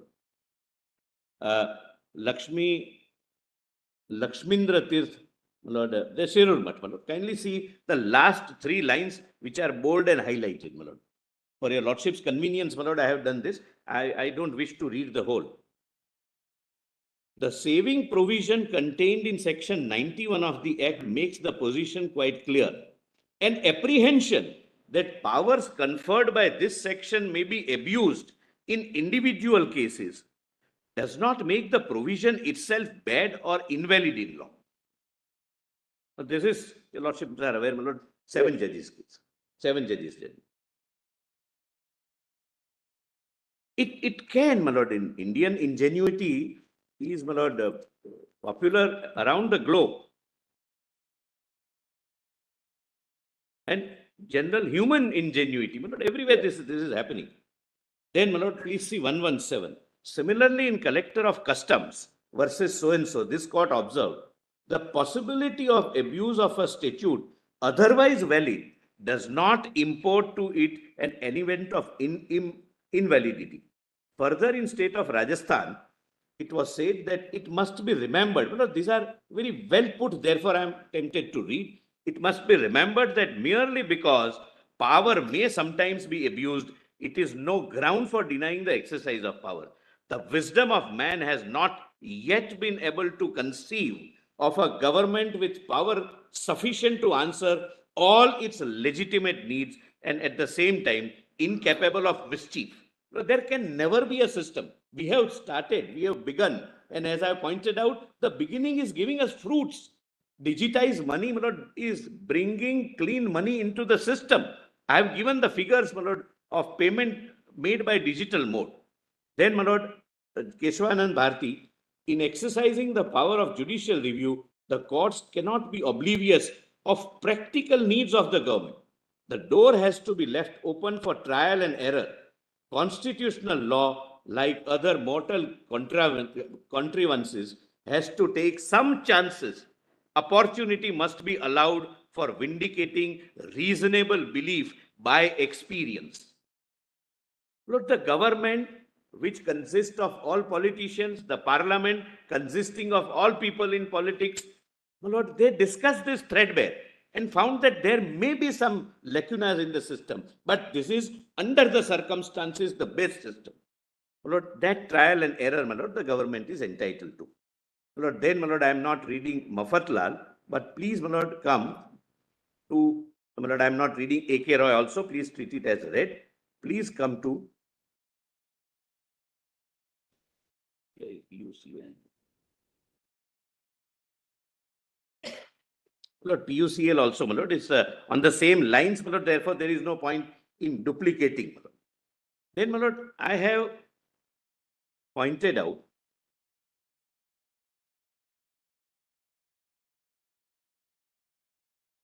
right, my lord, legitimate state interest. Lord, your lordships would always balance. I have argued this, my lord, I will not take your lordship's time further. But the legitimate state interest is linked to public interest.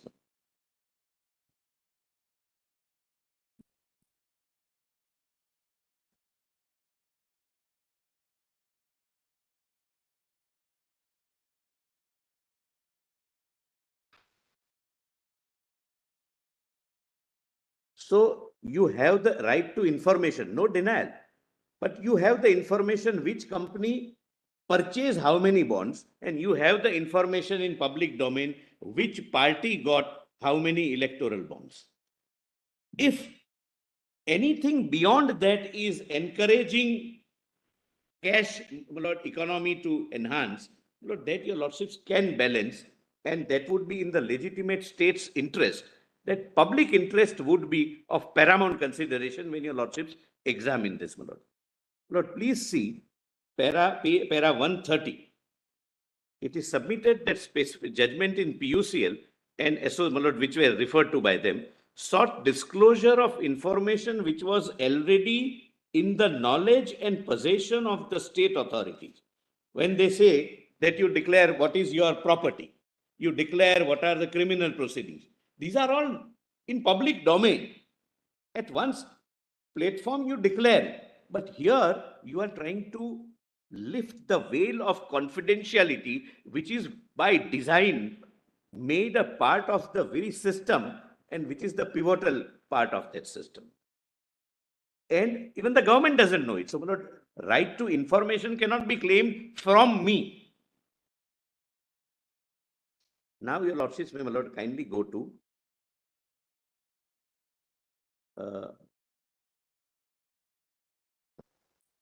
Lord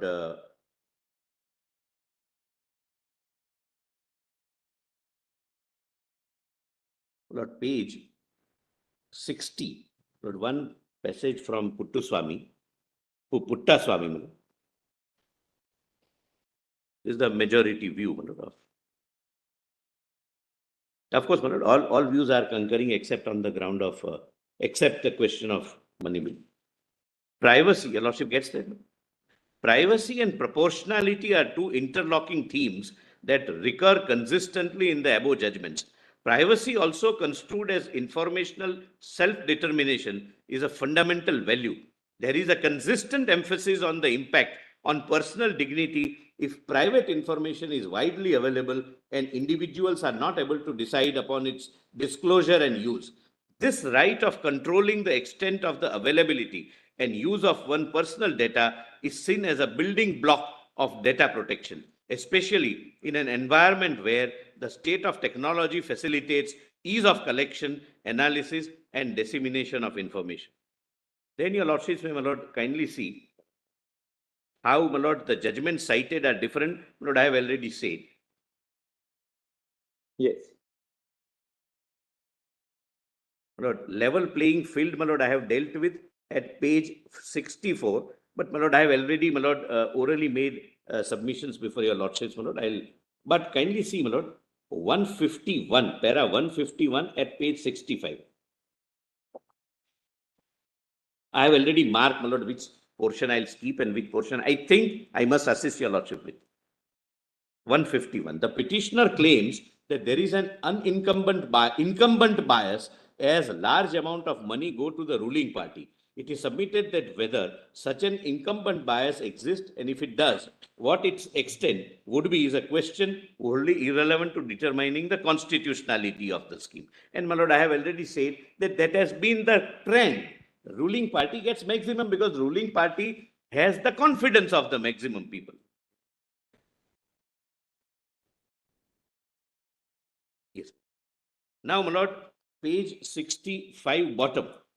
My lord, I have said that secrecy per se is not alien concept in even electoral issues. Secrecy of ballot. That's something separate. In the uneven level playing field, you've referred to fairness of elections. That issue is not been addressed. Correct. Has that issue with regard to fairness in elections been, or because of the mismatch between the money part, has that been addressed here? Because that may be a larger picture, not specific, like alone to. I'll just, my lord, again, my lord, try and attempt to point No, out. you have argued that because of ruling party has always been getting substantially more donations. Lord, average Indian voter, be it corporate or an illiterate voter, my lord, we have to accept this fact. And we should be proud of that fact. He is a very intelligent decision maker. A ruling party in 2013, though ruling party may not get maximum my lord, political contribution, because the voter knows that in 2014, the wind is somewhere else. We have to trust his discretion. So ruling party is not getting maximum because of the scheme. That's my submission. My lord, According to even otherwise, the ruling party would get. always, Lord, even before this scheme, I have shown from 2005 to 2014, whoever was ruling party, Lord, BJD is a ruling party in one state of Odisha. They have maximum, Lord, political contribution. That's the trend. That's how the people of India contribute. It's not as if because of the scheme, the ruling party is getting any benefit and there is no level playing field.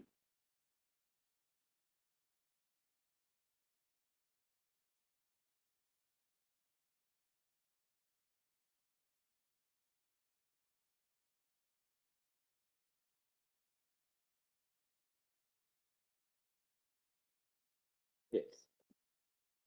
Lord, I have analyzed, my lord, in secret ballot, that secrecy per se is not antithetical to free and fair elections. Sometimes it enhances free and fair elections. Like, my lord, in my respectful submission, the present case.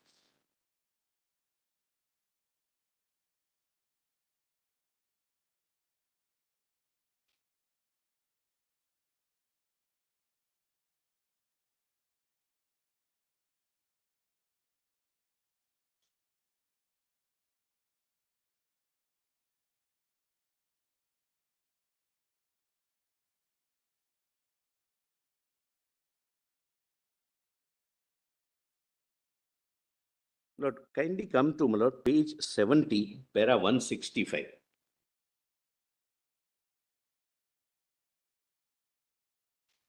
Lord, where I have, my lord, attempted to address how, my lord, this scheme accelerates or enhances free and fair election, my lord. It is submitted that your lordships have, my lord, para 165, my lord Justice Pardiwala. Yes. It is submitted that a conjoint reading of the principles of secret ballot and the right to privacy under Article 21 clearly postulates that there exists a claim on part of the donors to make donations without fear of reprisal. It is submitted that such right would obviously not be absolute and would have to be counterbalanced with public interest and concept of free and fair elections, and further optimized with policy interest of bringing the first step of shift from cash to banking channel in political donations. It is submitted that the balancing element in the present policy is clause 7(4) of the electoral bond scheme clearly provides for disclosure in case of appropriate proceedings before the competent court or criminal proceedings. Lord, then I'll not, Lord, bother your lordships further. Lord, then kindly come to page 73. Lord, financial policy and limits of judicial review. Lord, I am not going to read the whole. I'll just read the highlighted part because that would, my Lord, in the facts of the case, be very, very relevant and direct for assisting your lordships.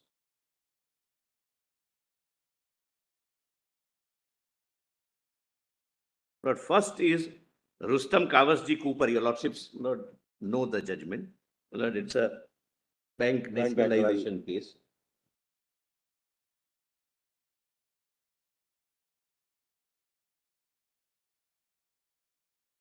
Then Garg is the bearer bonds. Yes, my Lord, 63. My Lord, would your lordships like me to skip, my Lord, to Kawasji Cooper, my Lord? Absolutely. You can just show us the title of the Yes. case and then we'll Yes. read it now.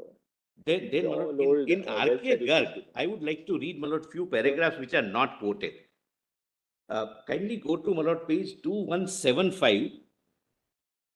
I'm sorry, my Lord, there is a mistake in volume 2, 2184, my Lord. Allow me to read, my Lord, only few paragraphs. Same volume. Volume 2, my Lord, main volume. 2184. Yeah.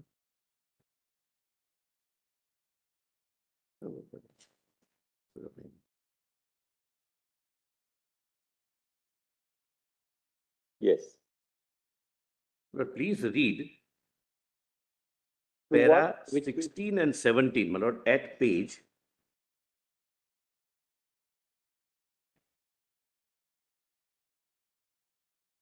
2194, my Lord.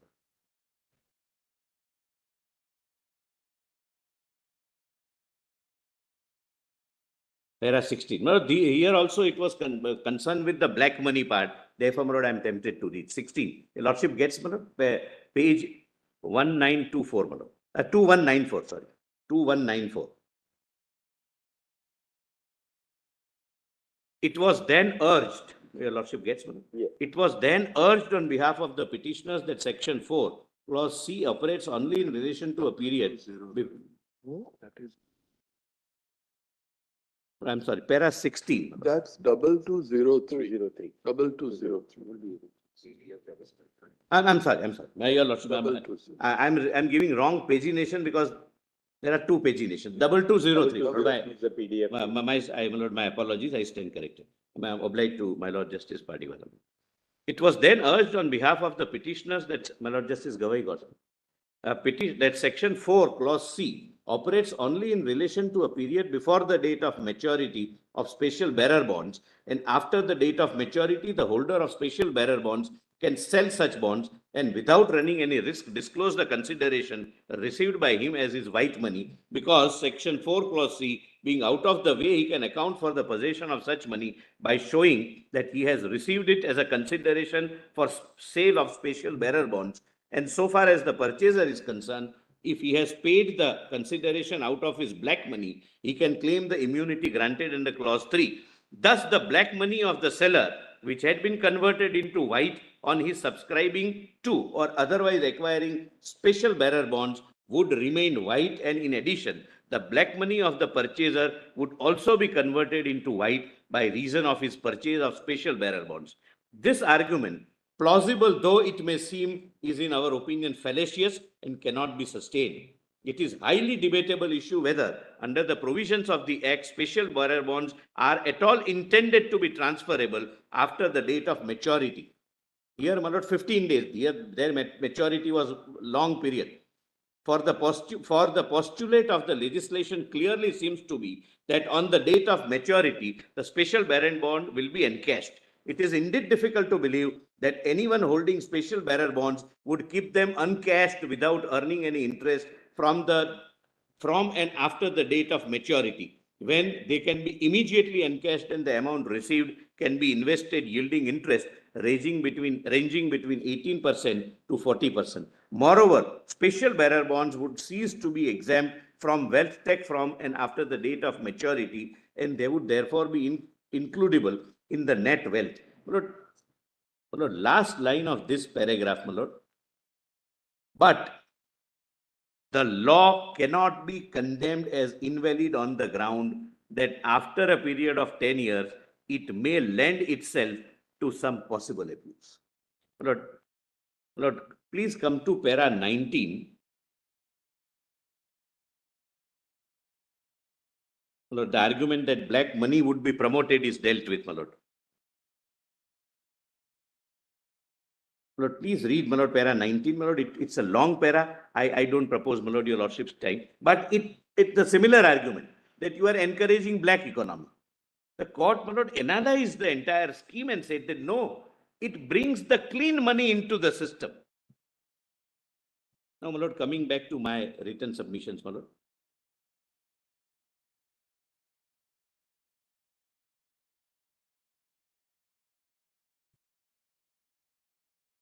Lord, please come to para 78. My lords are aware, but I am always tempted, my lord, to show these judgments, my lord. The Lochner era, my lord, which is known as Lochner era, where the Honorable American Supreme Court was having 7 honorable judges, and whenever there was a economic policy change by then the president, it used to be struck down with the majority of 4 versus 1.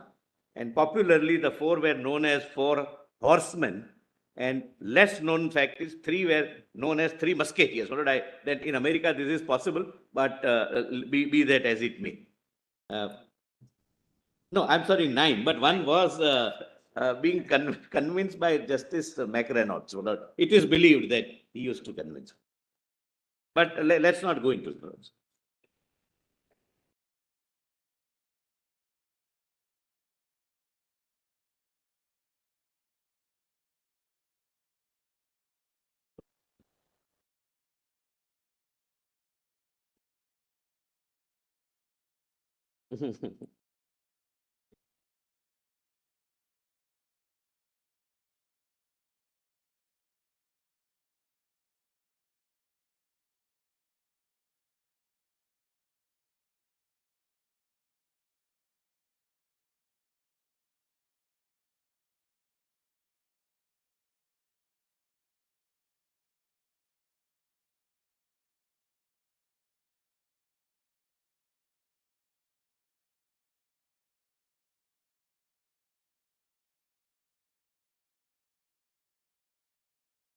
Lord, this is Lochner versus New York, ultimately That's okay, we'll- overruled. But Lord, your lordships would recall, Lochner versus overruled starts with a dissent by Justice Lord Holmes. Justice Brandis.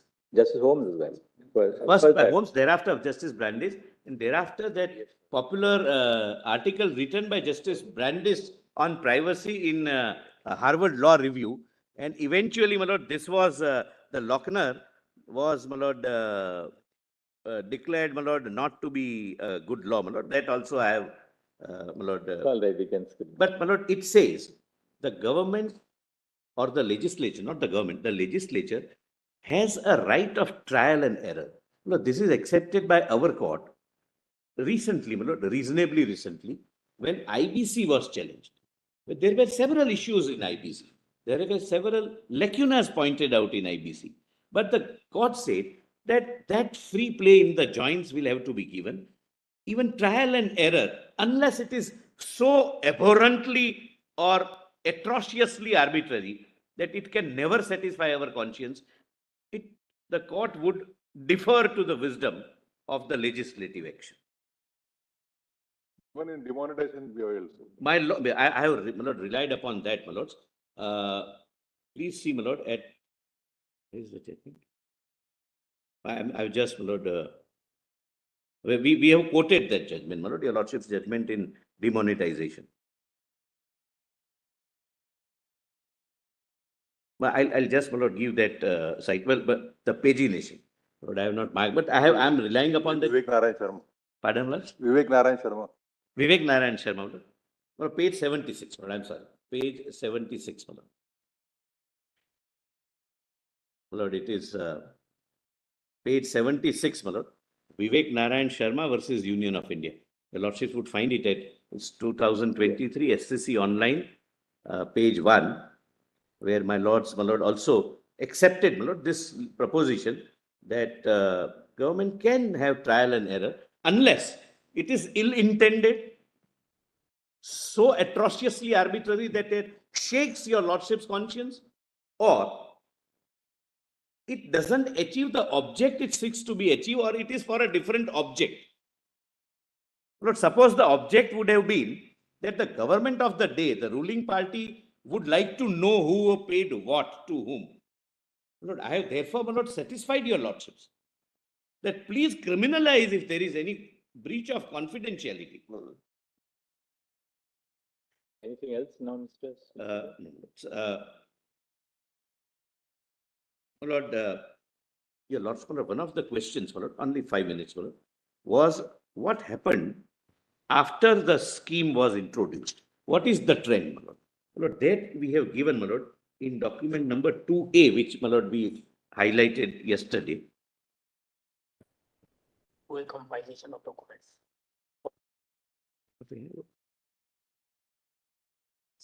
Six is pre-demand situation. इसमें देखेंगे voluntary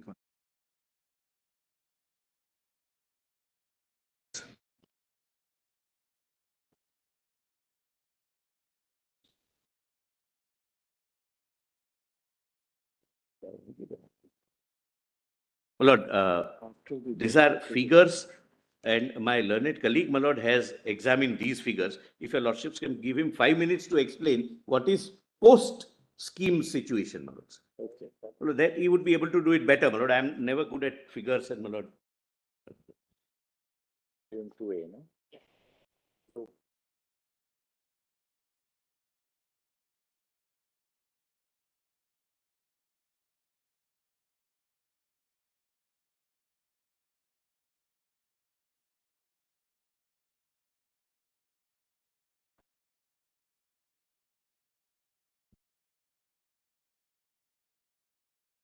Please, my lords, it is the compilation that is on the screen right now. Yes. If my lords would come to PDF page 8 of that compilation, it would show the party-wise income from unknown sources. This is a report by the ADR itself for financial year 17-18. So this is the pre-electoral bond scenario.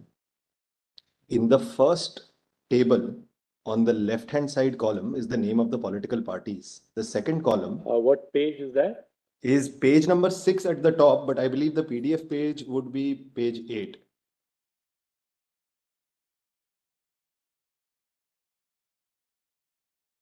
It's page 6 only.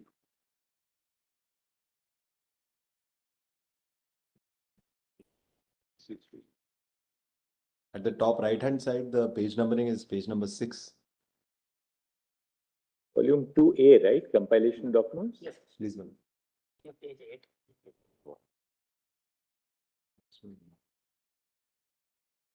Yes. Please, Manoj. So Annexure 1, party-wise income from unknown sources, financial year 17-18.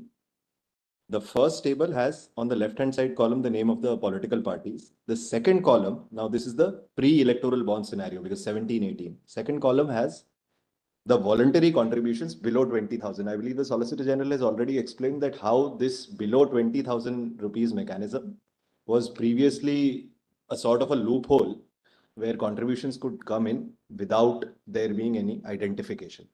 So this shows that how the first party has received about 342 crores in this financial year. Yeah. The third political party has received about 36 crores in this financial year. And the numbers go on. In the second annexure, my lords, if my lords sees the third political party, the total income from unknown sources is 39 crores. That contributes to about 37% of the total income. Now, my lords will see a trend which starts from 2018 onwards, that these contributions below 20,000, which if, for the lack of a better word, I can term as sort of slightly dubious contributions, have gone down. And simultaneously, the contributions by the electoral bonds have gone up. 2018, there was an amendment. Please, 2018, the bonds come in. 1 minute, please. Bonds is one thing, but the cash amount which would be deposited had come down to 2,000 rupees. My lords, Is I that believe correct? No, my lords, the 29C amendment keeps it still at 20,000. 29C amendment, but cash deposits were restricted to 2,000 rupees. Is it correct? No, Manoj, the declaration requirement is in 29C itself. So that amount remains 20,000. So still till date, less than 20,000 rupees can be deposited without it. Till 20,000, above 2,000, you had to declare your identity?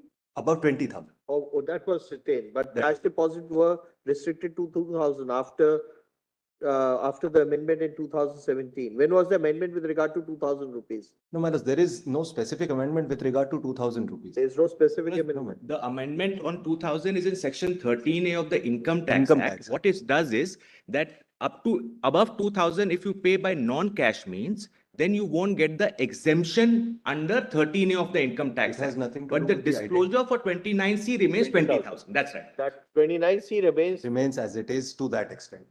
Manoj, the next year, that is No, but 2018 that and may be reflected because of the amendment in the Income Tax Act. Manoj, they may not want to take the exemption also. No, nobody. I'm yet to see a political party which will say, so once the restriction under the Income Tax Act 13A is made 2,000, the immediate impact thereof is that the figures which will be disclosed will below 20,000 will come down. As at the same time, Manoj, because there is another mechanism of electoral bonds, that figure has gone up. Then show us how many deposits were made through electoral bonds of less than 20,000. Manoj, may come to page number 13, there is something, If that is so, then it will be reflected in deposits of less than 20,000. there is something else also that comes out from it. The political party that has taken a principled stand of not accepting electoral bonds is still accepting those less than 20,000 rupees voluntary contributions. Malot may come to page number 13, which is the physical page number. CPM is Please, Malot. accepting. Yes. Page number 13, it may be page number 15 in the PDF. Do we have the breakup of the bonds less than 20,000 and above 20,000? No. Malot, I don't think so. Because all are, 1000 is the smallest denomination. I'm aware of. Because all of them are without any disclosure Any requirement. So that works across the bar for the electoral bonds. Anything else? Milos, this is the point. If Milos wishes, I can take Milos through No, the we've seen number. that, page 13. The numbers of electoral bonds will increase. The numbers of voluntary contributions less than 20,000, which are the dubious transactions, will decrease. The only political party for which it has not decreased is the political party that has taken the stand that it will not take the electoral bonds. So obviously that is a political party that is continuing in the older regime. What is the ratio of the increase in non-bond deposits? Milos, the non-bond deposits have gone down. No, non-bond deposits. If we exclude the bank transactions, what is the ratio in that? Milos, the bank transactions have remained the same. If Milos comes to page number 13, and if I would show the latest Non-electoral, not bank transaction. non-electoral bond plan. So you can pay by check also. Correct. Milos may see the latest numbers at page number 40. It would show that the first party has received about, page number 40 would be 40. This is the ADR report. One chart and give it. What we can do is, by tomorrow, not for arguments, we can compile this, we understand. I do not note of 2 pages or so. Not a note. Just a and compilation. chart. Correct. A A chart. chart actually, a tabulation you can give us. Yes, that All will right. be. Thank you. Where is Mr. Amit Sharma?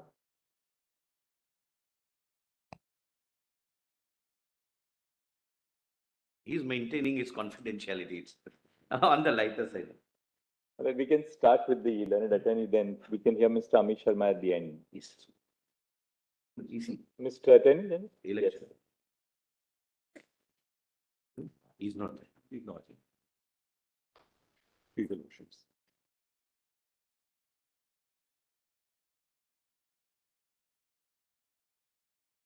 One is conscious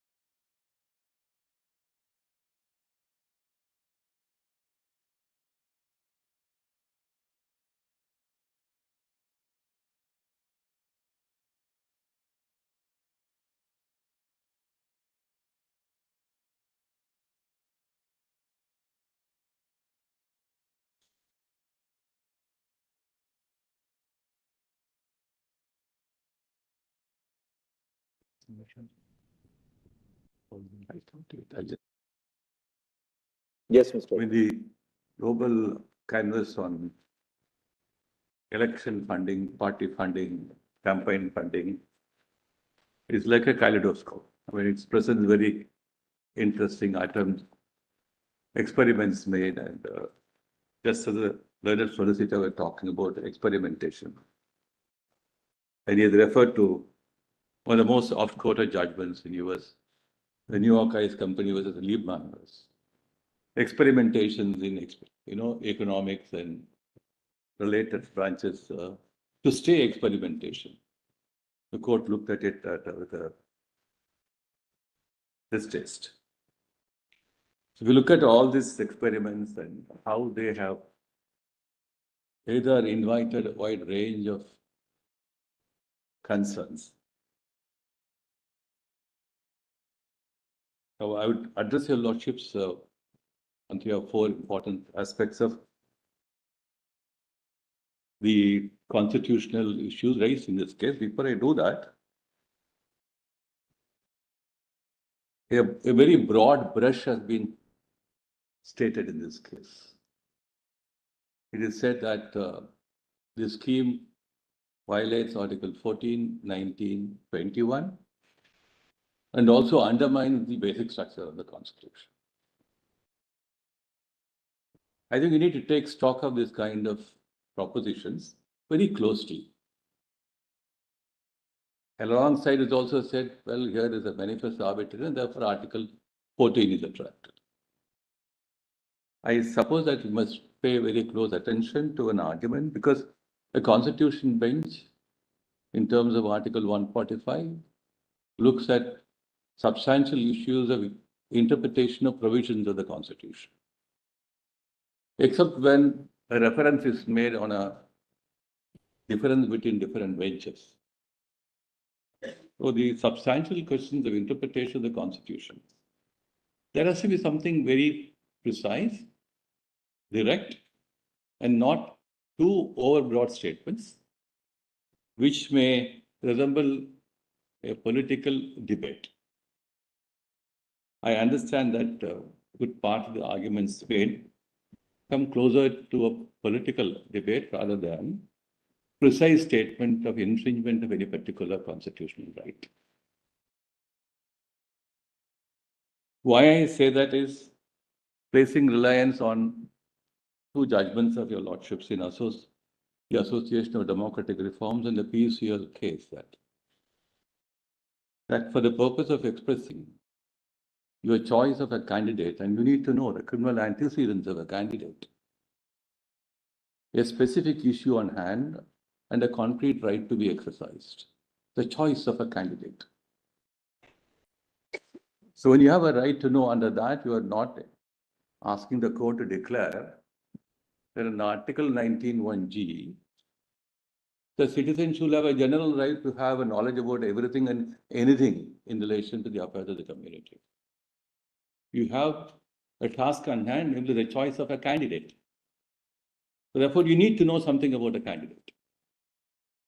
Therefore, it follows that you must have information relevant for informing you as to how you'll exercise your choice.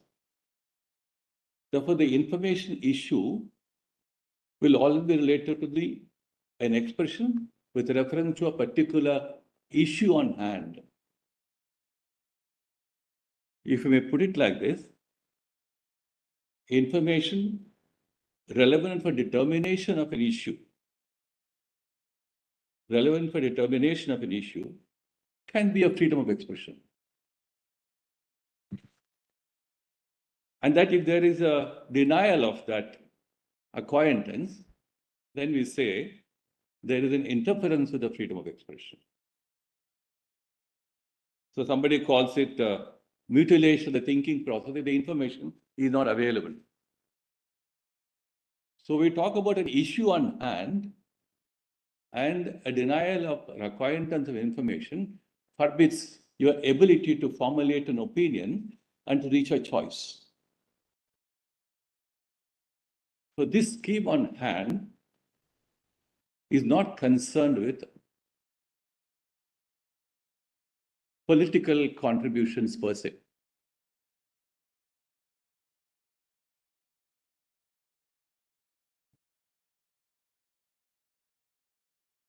That's why I think the court would not get into the larger questions of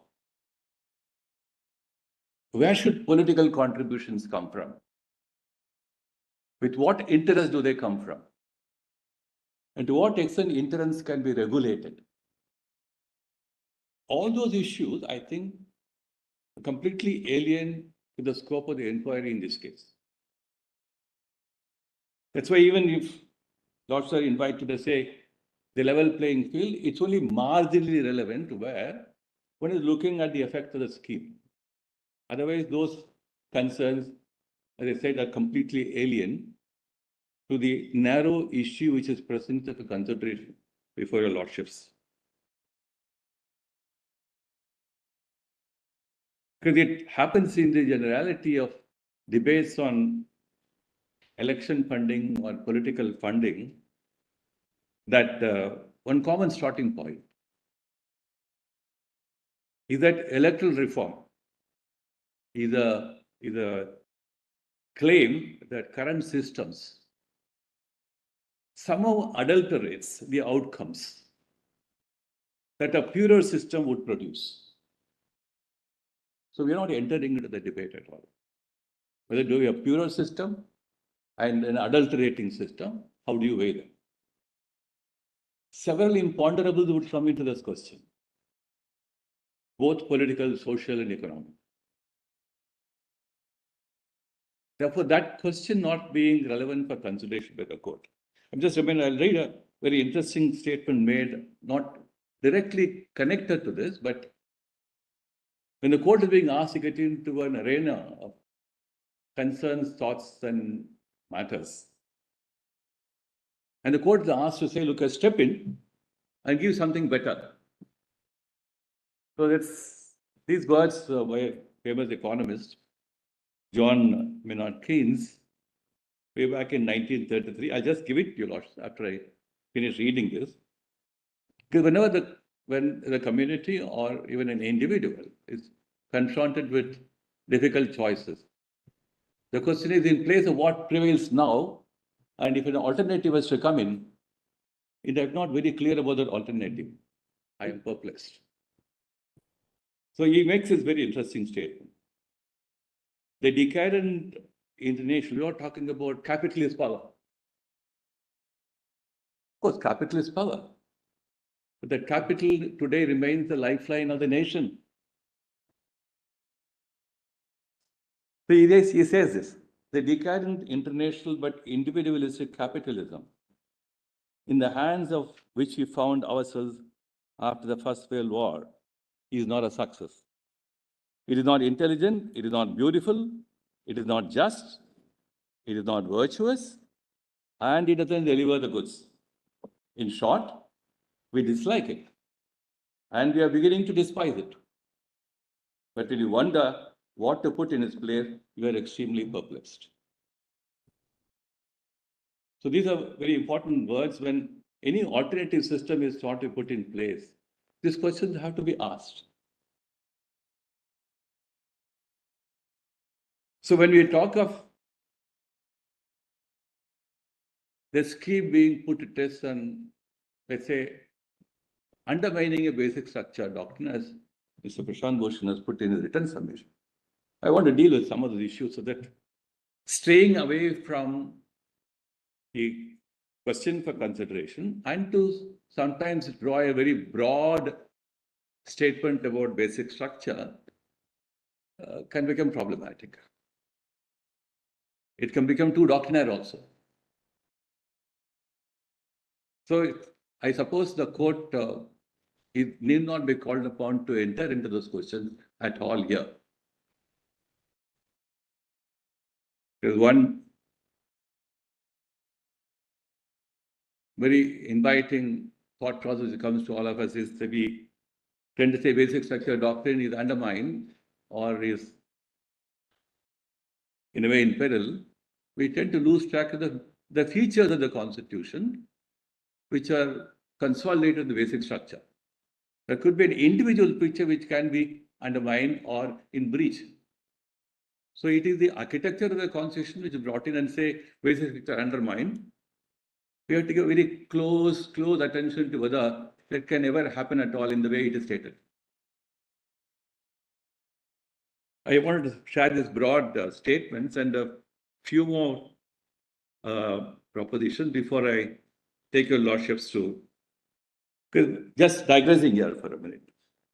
We talked yesterday about free and fair elections and the level playing field, even though I said they're not relevant at all. I asked myself a question: if the information which now becomes coded under the scheme, coded in more than one way, is to be disclosed, and all citizens have a right to access to this information. What is that end which I will put to use by way of accessing this information? General political debate, or determining which party will do better, or we will talk about the quid pro quo after the quid pro quo event has occurred.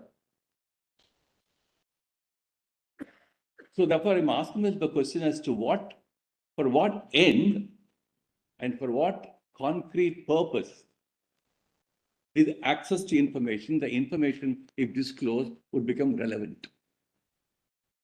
Come back after lunch.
Still feeling better?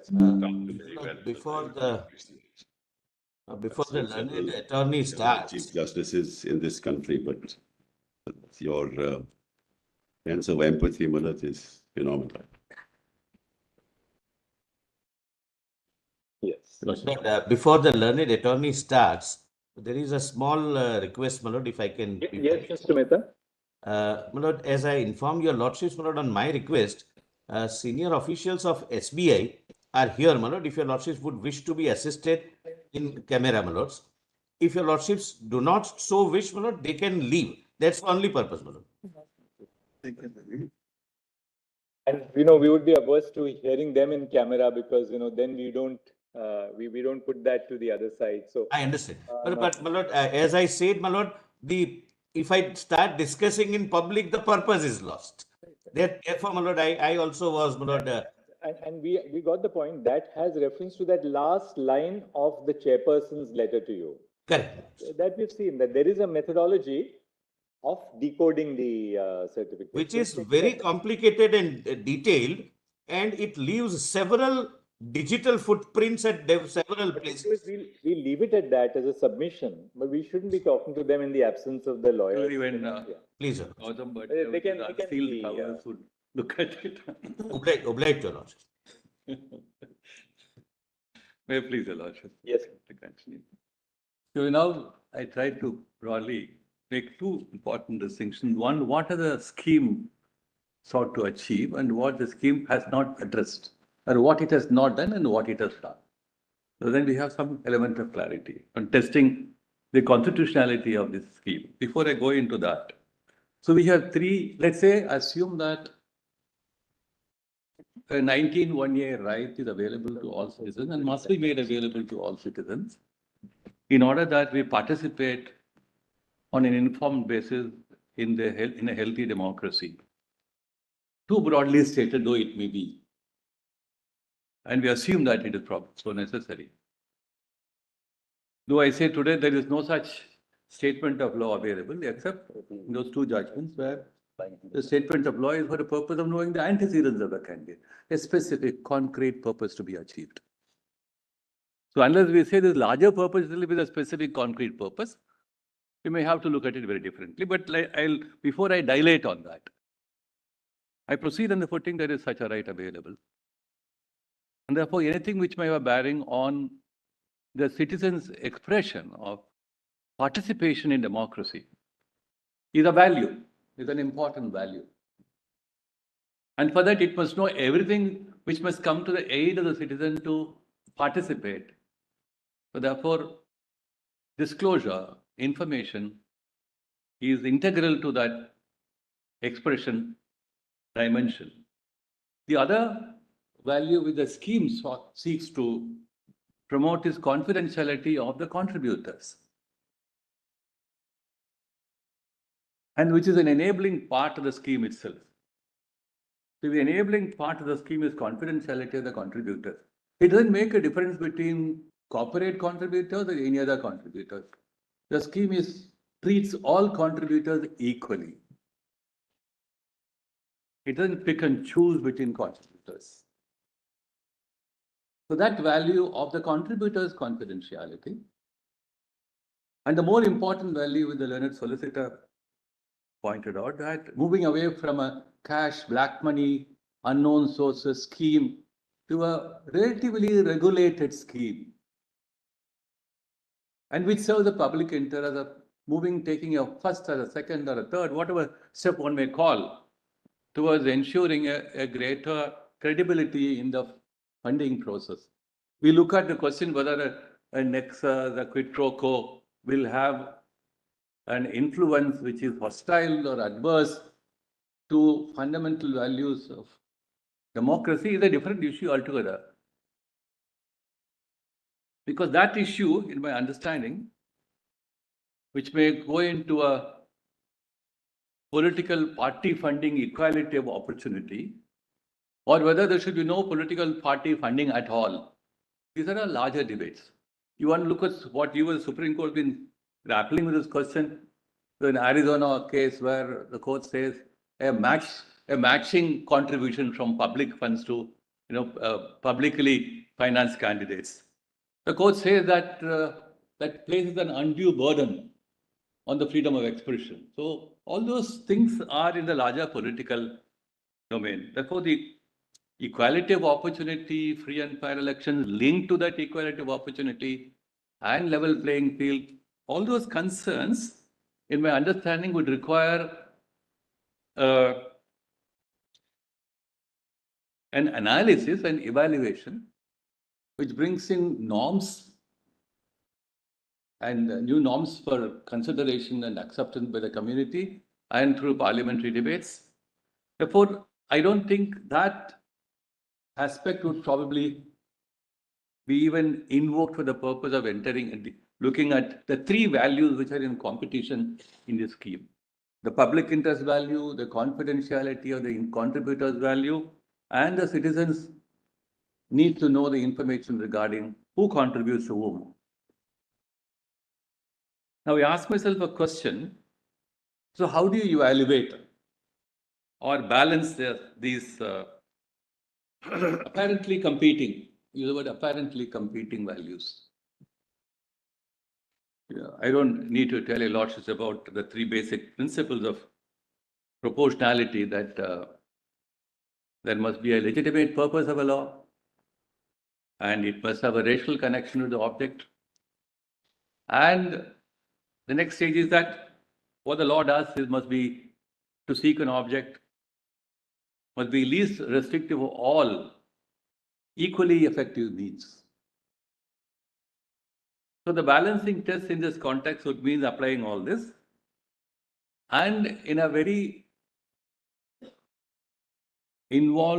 fact-involved situation like this, it would mean a cost-benefit analysis,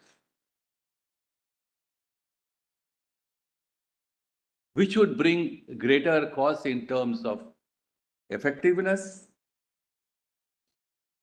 bringing in effectiveness, credibility, purity, and which would not do that, and what kind of benefits will flow from that. That kind of a cost-benefit analysis, not necessarily in the economic or the financial terms, but in an empirical terms. So in the empirical terms, I don't think that kind of an empirical analysis has been made available to the court, and that has not been the scope of discussion before the court. I'll just give an example, because this kind of a cost-benefit analysis, which often comes in the proportionality domain, I'll give the reference to those cases. For instance, in Germany, we had in the province of Bavaria, crucifixion was permissible in public schools. So in a complaint given by those who did not believe that, the Constitutional Court of Germany said that there are two competing rights. The right of one set of people to say, I would not believe in this. The right of the majority of Bavarians who believed in display of crucifixion as a part of either a religious symbol or a cultural symbol. So there's balancing between two sets of freedoms. One a negative freedom, and another a positive freedom. This kind of balancing always comes in when we have very important social concerns in conflict. But some of those balancing can happen at a conceptual level. But very often, even at a conceptual level, it happens. Some right to the other yields to the other right. One right yields to the other right. So the yielding of it should take place under what criteria, what norms. That may differ from the right in question. When you're talking about this particular aspect of evaluation and the cost-benefit analysis of public funding or funding from any sources, public versus private, do we have all that kind of, I said, an empirical analysis under norms which can guide the court? We say, this is how we apply this norm. We apply this norm and find this is faulty on that norm. On the other hand, if the court were to call upon to create a norm and say that any funding from any source, more particularly from a corporate source, intrinsically is an evil dimension to it, then the court is called upon to create a norm. That's why I said in the footnote that we are not entering into the domain, but even indirectly, if that idea influences the analysis of the court, there could be this problem. I think that idea has been brought in to probably color the debate, saying that this issue is intrinsically an evil matter, that therefore keep that in mind, therefore disclosure will be very, very important. So the nexus between that aspect and the disclosure sought is somehow thought to be very subtly brought in, and I say you'll also keep it in mind that subtle connection we have to probably sever, because we're only looking at the three competing values, diverse from all this, and see therefore is the court called upon to apply a proportionality test in this at all, if at all, then how would you go about doing that?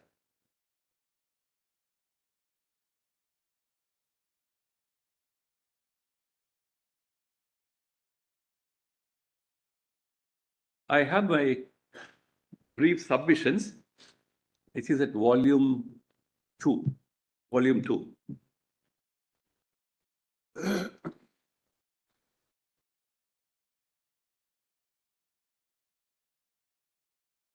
Like any reporting, the bar and bench reports, it says, the attorney says citizens do not have a right to know.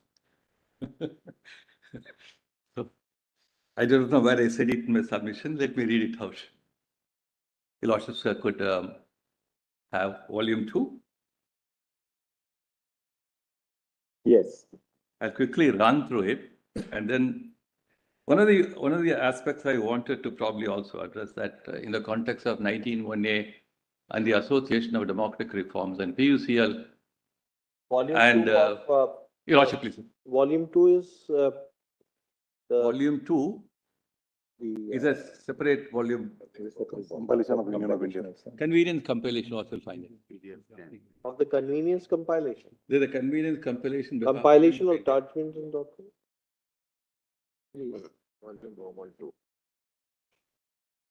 Volume 2 PDF 10. Page Volume 10. 2 PDF 10.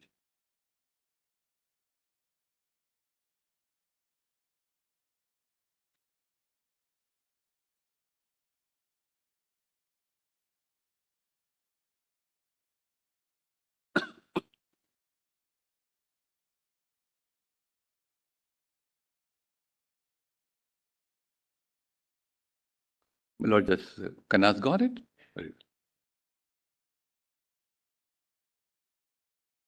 I'll be in the course of reading submissions, making Mr. Attorney, we have read the submissions. There's something that you want to highlight in particular in the submissions? Yeah, as I read a few parts of the submissions, I thought in my notes I kept what probably I would be talking about.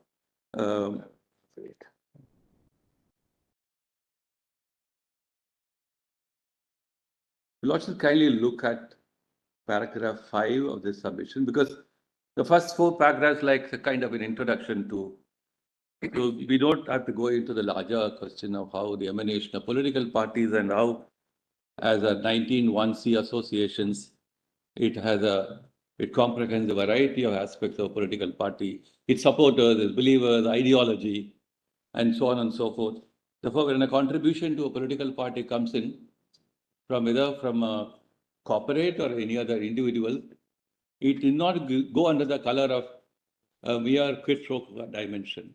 A person who supports a free market economy, and I find a free market economy which is propagated and supported by a political party, it will have my support.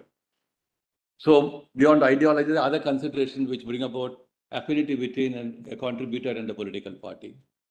So, and as I saw the tabular statement of all those contributors, it has all those small-scale industries, a wide range of small-scale industries.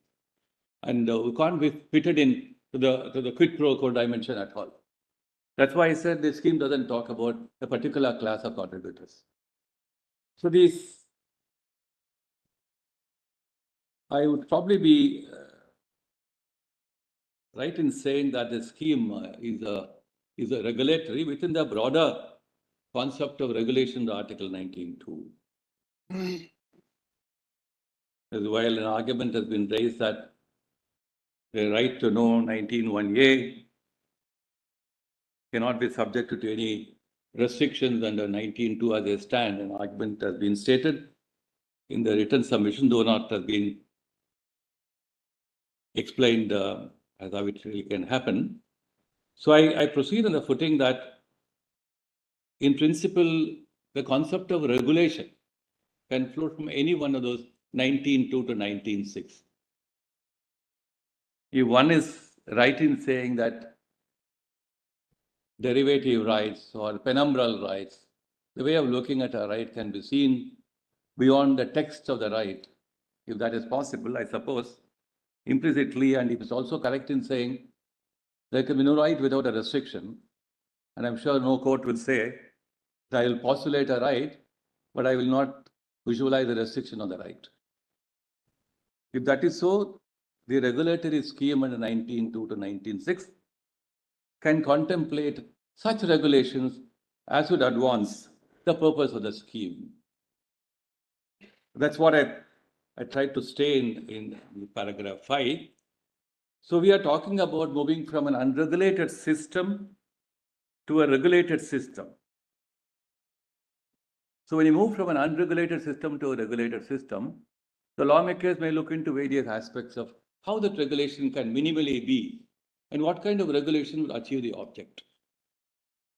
As has been explained in the foreknown, the various aspects of regulations fall into one composite basic principle. If that basic principle is confidentiality, which radiates in different directions, I find that the challenge to what has been stated under 29C of the Representation of People Act or the enabling part under Section 31 of the RBI Act, they all get connected by one common thread. Why have we amended this law, that law? The common thread is confidentiality. And the enabling part flows from Section 31 of the RBI Act. Once you enable, then how do you go about regulating? That thought process triggered which of those connected legislation which need to be addressed. Therefore, all those connected legislation which have a proximity to the question of moving from a unregulated to a regulated system, so they were addressed by the scheme and by the Finance Act, which looked at each one of the amendments. Therefore, I don't think one can say that I'll look at each one of the statutes in isolation and call them into question. So the approach that I'll look at the Representation of People Act, where the proviso says something, I look at it in isolation and says it's bad.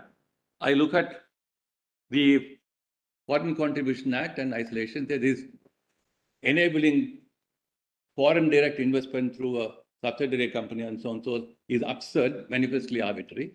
So this isolated understanding of each one of the legislation, I think in my understanding is flawed, fundamentally flawed.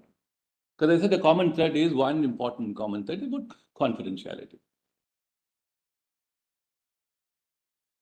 May I just quickly read a few more paragraphs in this, my written submissions. Paragraph 6. The scheme does not impinge upon any existing right, I put it like that, constitutional or otherwise, of any person and cannot be said to be repugnant to any right under Part 3 of the Constitution. Yes.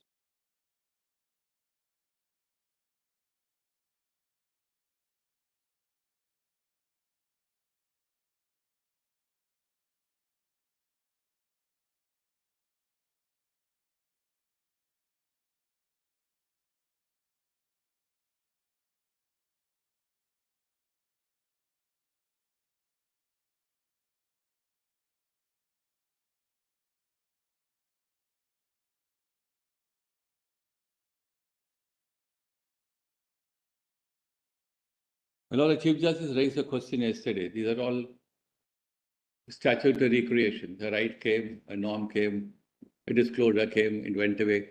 What came by statute has gone away by statute. So if there is a restraint upon disclosure, it has been taken away by a statute. In that context, if all these, even a disclosure under the Section 182 of the Companies Act came by way of an amendment of the Companies Act. Unless one is persuaded to say, and one is also able to accept that proposition, that by reason of the statutory amendments, you acquired a right to have it retained as part of a constitutional scheme. And therefore, any change in this legislation, for any purpose whatsoever, including a public interest purpose, an important regulatory purpose, regardless of all that, that will be put to test. I don't know whether it can be stretched to that extent. So the debate from 1958 onwards and the Companies Act, 69 one way, and then in 85 another way of looking at it, the debates in the parliament we wrote yesterday show a very multi kind of discussion which took place in the parliament. So I'm not sure whether anybody can come with the proposition that as a product of these statutory changes, certain inalienable, indestructible, inviolable rights occurred, and citizens have a right to ensure that they are not tinkered with. That amount to enhancing all these statutory changes, amendments, statutory creation to the level of a constitutional principle.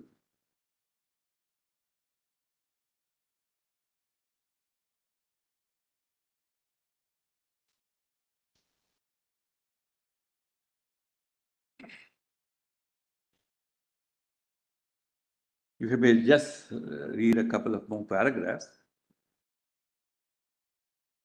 Paragraph 7.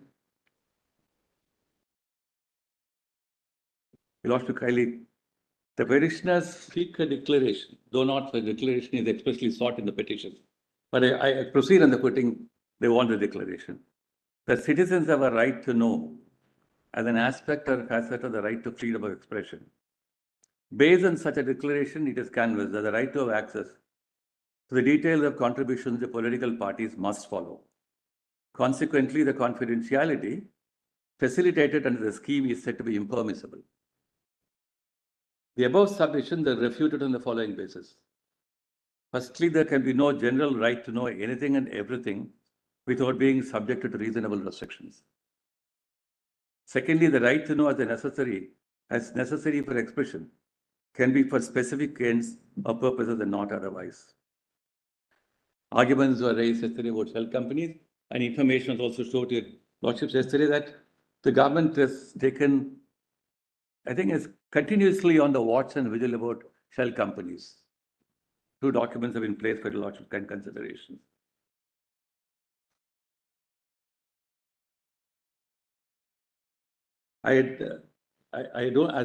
I don't think I need to take a Lordships into those, each one of those statutes and analyze them for the purpose of understanding what they propose to do and what they fail to do and all that. But in view of my larger submission that they're all connected by one common thread, namely confidentiality. Then finally come to paragraph 11. Again, it's a facet of my submission in paragraph 7. The judgments in so-and-so, where in the context of making informed choices about electoral candidates and knowing their antecedents, information limited to such knowledge serves a specific end of citizen choice of electing candidates free from blemish. Right to know for specific rightful expression was thus conceived. From that, it cannot be said the right to know for general or broad ends necessarily follows. Therefore, these judgments cannot be read to suggest that a citizen has a right to know that under Article 19(1)(a) regarding funding of has a right to information Article 19(1)(a) regarding funding of a political party. If there is no such right under Article 19(1)(a), You have carefully gone through all your submissions. Lordship, please, sir. You have carefully gone through your written submissions. So if you want to just No, as I read a couple of them, I want to make some explanations about it. So the further question of restrictions does not arise in 19.2. Kindly turn to the next paragraph.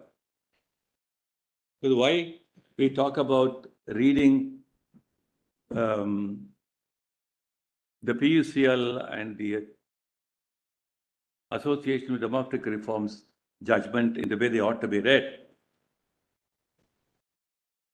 The court proceeded on borrowing what Justice Douglas talked about, the penumbral rights under Griswold was the Connecticut. I suppose that the issue of penumbral rights and reading into 19.1a in the context of general right to know about political funding may be misconceived. I just want to read a couple of paragraphs from Maneka Gandhi and this concept of peripheral rights and how we have looked at it. That judgment you'll also still find in volume 2, 2B. Page.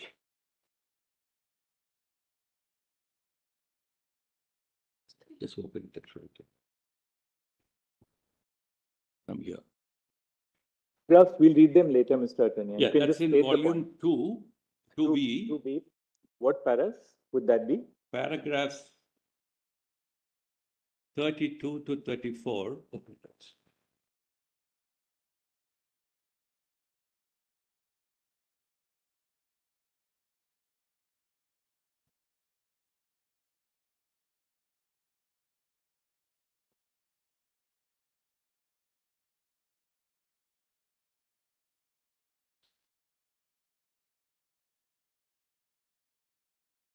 We'll have a look at it because that Yes. discussion on penumbral rights, we'll look Yeah, at that's it. right.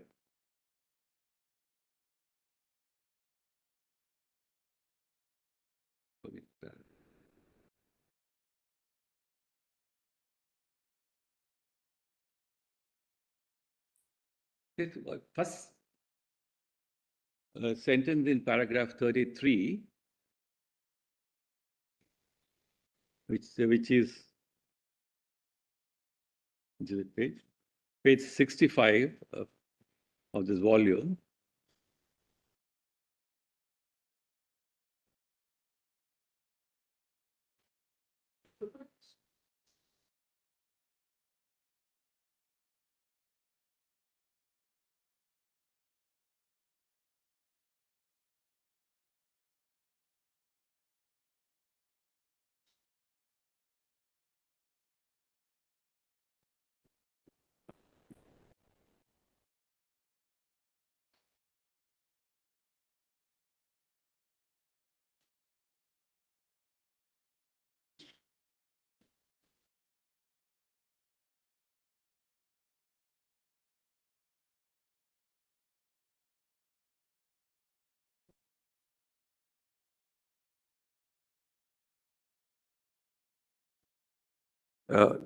Just that one sentence.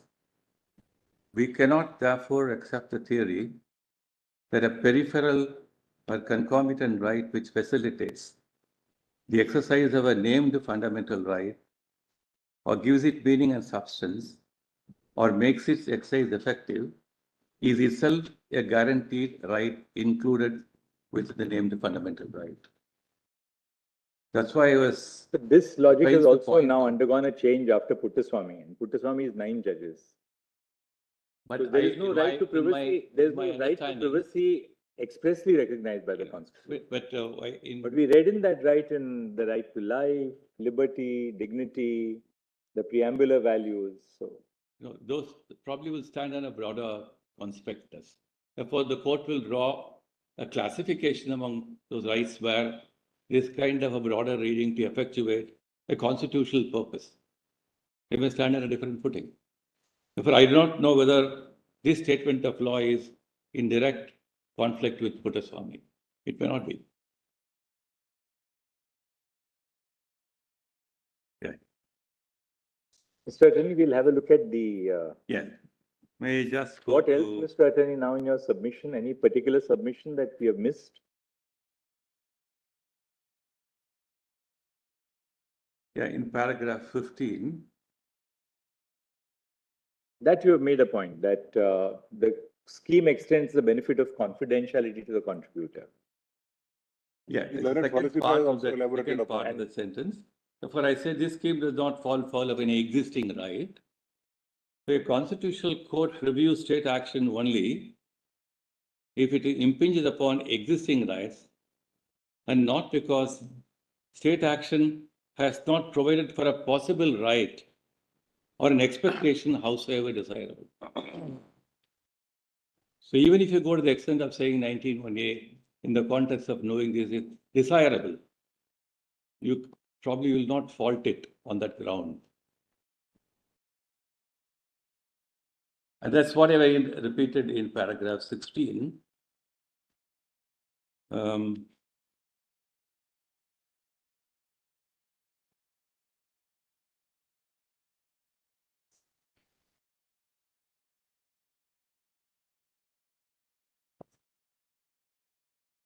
Yeah, just open this.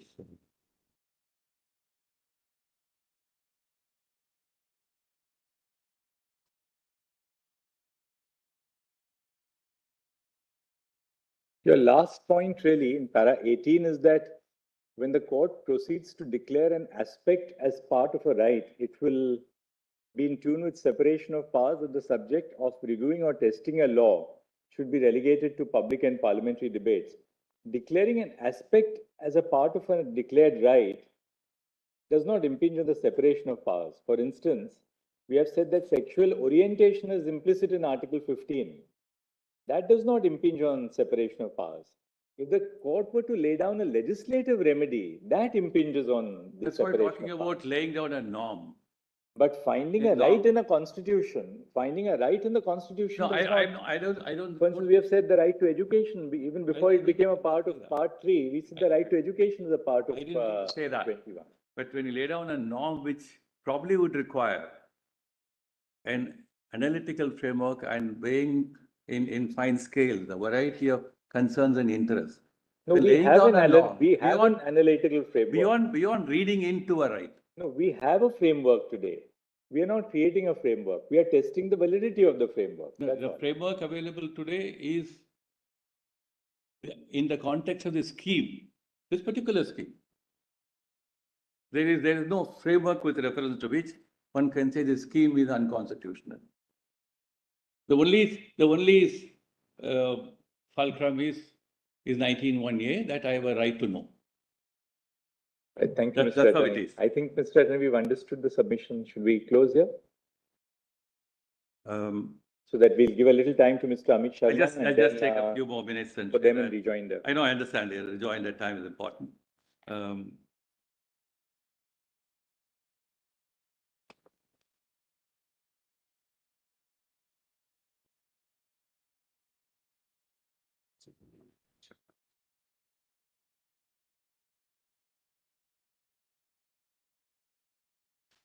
Just a few more propositions of how you test a law.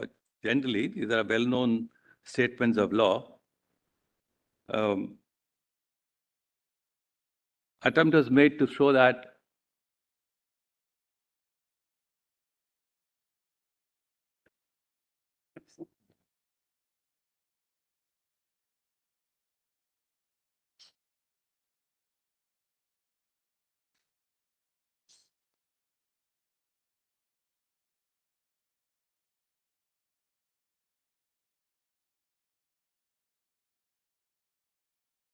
judgments which intended consequences. Consequences intended in 1955 expressed newspaper. That is.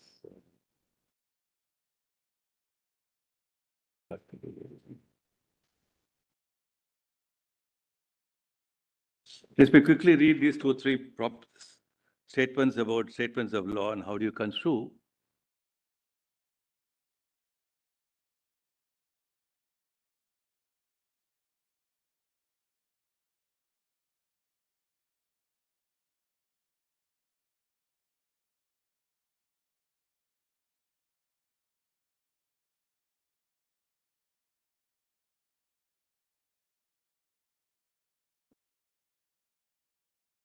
We've gone through your written submissions. If anything else to be added to those written submissions, I thought whatever you wanted to express yourself, you have expressed yourself. I'll do that. Just by way of conclusion, that much was said that the ruling party gets a disadvantage of this. That's not a consequence of the scheme of independence. Even if there's an unintended consequence, it is not an intended consequence. An unintended consequence, court will not strike down a law on the basis of something which happens. That the learned solicitor already argued, merely So because the unintended consequence is not because the the reason provision for is striking down the law. capable of being. I just want to give those two or Issues. three judgments on that, right from Express newspapers, In fact, 1954 onwards. uh, So what the law Solicitor does, General has made it very clear that this has been true right from the beginning. So the effect thereof, we'll examine that. that's good. Thank you, Mr. Attorney. Thank you. Mr. Amit There Sharma, were those would like 4 or 5 judgments, I'll put them along with a just note. give us a instead separate of, note you can do that. Yes. Yes, Mr. Sharma.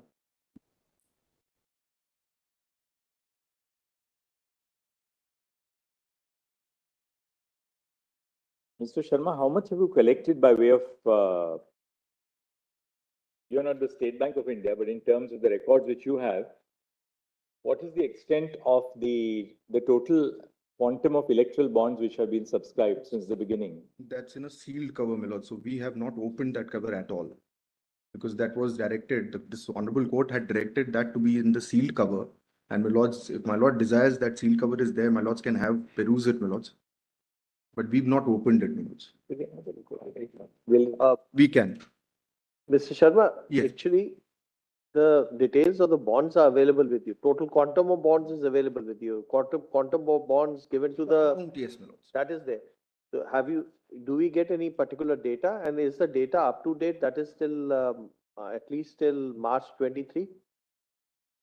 No, my lords, that's not there, my lords, with us. We have only till, in fact, there was a query by this honorable court, my lords. I went through the record, my lord. There was one order passed by this honorable court, which my lords had read 13 and 14 paragraph of 2019 judgment, my lords, separately.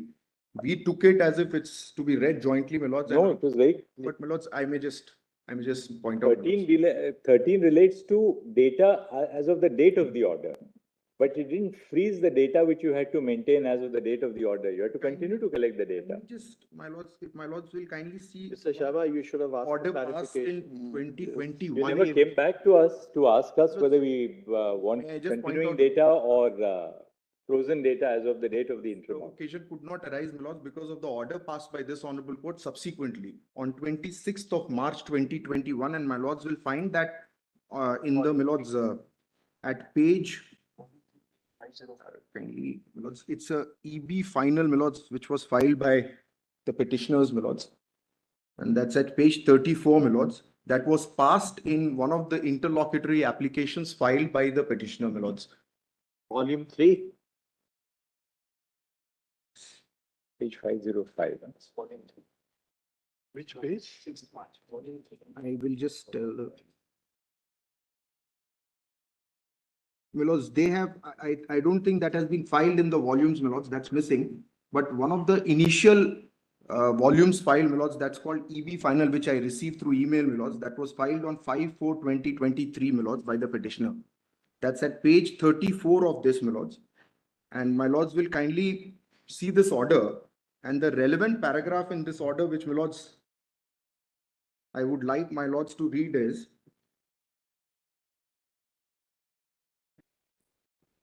That's right. That's right.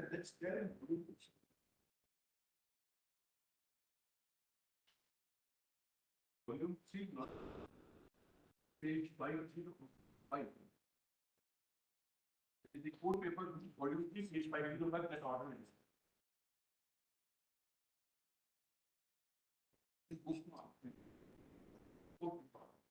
Oh, thank you. And my lords will see, kindly see para 19, my lords. Of Which that. order? My lords, order dated 26th of March 2021. Which was filed, my lords, which was passed in interlocutory application number 183625 of 2019 in the present writ petition. 26th of March 2001. 21, my lords, 2021. Is there at the volume which you had mentioned also. 50. Volume 3505. Yes. And para 19 is at page 519, which he wants your lordships to read. My lords, it took note of the entire earlier directions. My lords, this order takes note of the directions passed by this honorable court, pursuant to which the compliance done by the Election Commission of India, my lords, and then further, my lords, para 19. This was a second application which was preferred by the petitioner, my lords. The first one was rejected, and thereafter the second application on the same ground, my lords. That's also discussed.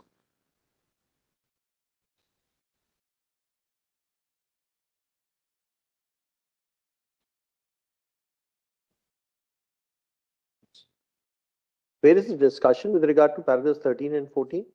Lords, my lords will kindly see. Paragraph 12.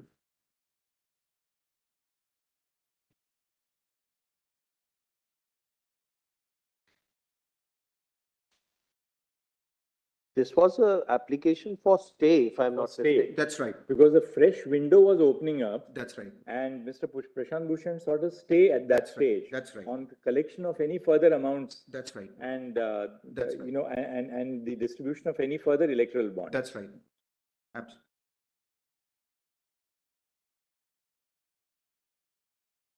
And para 19, it says that as far as the information to the Election Commission is concerned, the interim order passed by this court on 12/4/2019 takes care of the same.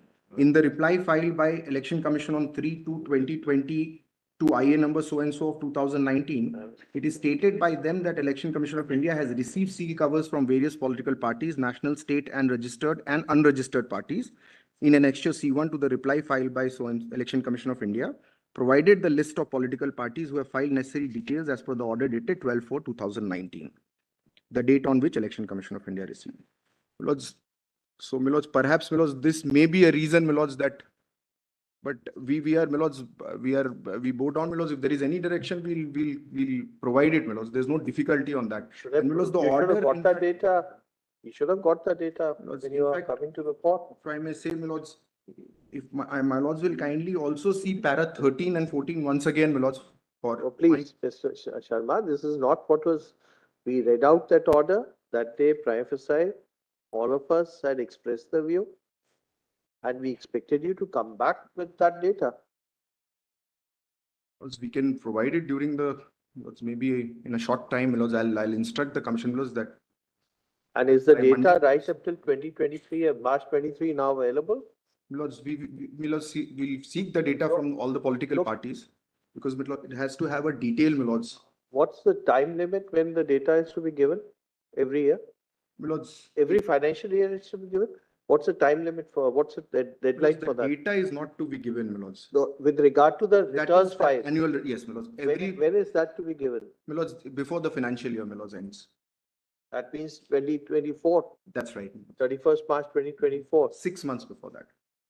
6 months. 6 before- months after the financial year, my lords. So 6 months are over, September they got over, so you must have got the data. It was not the data, my lord. That's what I'm trying to say. Whatever the, Only the quantum. Up to 31st of March 22, you have any, 31st of March 23, you have the data. Yeah, we have, my lords, but You would have the data or ought to have the data. It's only the total quantum, my lords, not the. Right, you will have the total quantum, Yes, quantum of electoral that bonds. we'll have, my lords. And what is the bifurcation between different political parties? Because that, yes, Has to sir. be, Has because to it's we'll the, have to collate all with all the, yes, we'll because have the that. parties have All to the- give all you the- all separate the- all the- contribution All reports. the recognized political parties, my lords, and registered, whether registered or not, because we have. So we'll have a look at your data. You can Yes, trace the Lord. data. Now tell us one thing. What was the basis on which the Election Commission had raised an objection to the scheme? Because Can you tell us what the nature of your objection Yes, was? kindly see, my lords, there are 2 letters that we had written, my lords, to the Ministry of Law, my lords. Kindly see these letters. There are 2 letters which are dated 15th of March. But I didn't deal with that submission, my lord. But I have the original file with me. Yes. RBI and EC, but after the correspondence, after their letters, there were meetings and meetings, and thereafter, my lord, a consensus decision was taken. There were meetings after the latest. My lord. If your lordship would like to peruse, I can show that file, my lord. Original file is here. But that's not an end of the matter. We thereafter discussed That happened. their concerns were taken care of. Their misgivings were, my lord, it was at the highest level. My lord. The meetings were attended by the governor and minister, etc. Look, that's come out in the rejoinder of the union also, yes. That there were meetings which happened after the deliberation was. So what was your objection and to what extent was it assuaged? One of the concern that we had, my lords, is that there are three categories basically, my lords are aware. One is below 2000, the other is between 2 to 20, and the third is, my lords, I am not talking about the electoral bond for a moment, my lords.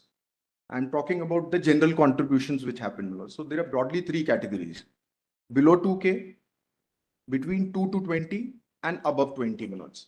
Now, as far as, my lords, above 20 is concerned, it is to be done mandatorily by way of ECS, my lords, either demand draft check or ECS, my lords. So that's not an issue.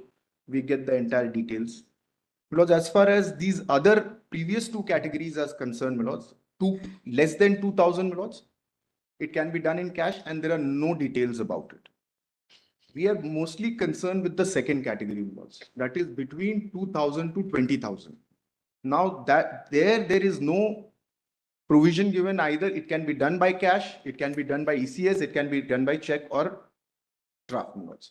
No, but it was said that after amendment to 2017 Please. under the Income Tax Act, Please, my lords. if it is between 2 and 20, then it will be treated as income, which is not allowable, which will be then taxable in the hands. Please, my lords. So income tax has that, but vis-a-vis income tax, the RP Act, my lords, 29C, that amendment or that change, You have not, under your rules, you have not made No. made a stipulation. it has not happened. It has not been stipulated that between 2 and 20, you please specify. And is there any also a rule with regard to multiple payments by the same person? No, my lords. There is no rule as such. There's no rule as There is such. no rule. Any person says. But do you have data with regard to 2 and above 2 and between 20? My lords, we don't have a data. That's the difficulty because You have data below 20. above Quantum- 20, of course, my lords, we have it. Above 20, you have the particulars. Below 20, it's just the lump sum amount. That's, my lords, we receive a contribution report, my lords, every year. Now, in that contribution report, we get the quantum as to how much in total a particular political party has received the amount above 20. Now, what? And have you made any study or analysis of the data of dealing with the corporate bonds and how it's impacted the funding of political parties? I'm not aware, my lords. I don't think, my lords, but I'll have to seek instructions. I don't think. I'll have to seek instructions on that. I don't know whether there has been some ongoing study on that or not, my lords. Now, volume 4, page 467 was your letter of 26th of May 2017. Please, my lords. In what manner were these concerns assuaged? Lords, kindly, if my lords will see this 26th of May, my lords. The first is, my lords, about that section that I just spoke about, my lords, section 29C, that we wanted that same principle, same provision which is there in IT Act to be brought into 29C so that we also get to know, my lords. So that was one concern, my lords, which we had highlighted. And which is now, my lords, contribution above 2K is now included, should be included, my lords, in 29C. So that, my lords, there will be a proper quantification as to how much is in that bracket, how much is coming with a particular political party as a donation, which we don't have, which we don't have as of now. There is no breakup of that. We only get the total amount, that this is the amount which we have got in that particular category. So we have no data on that, my lords. And we don't know the source also.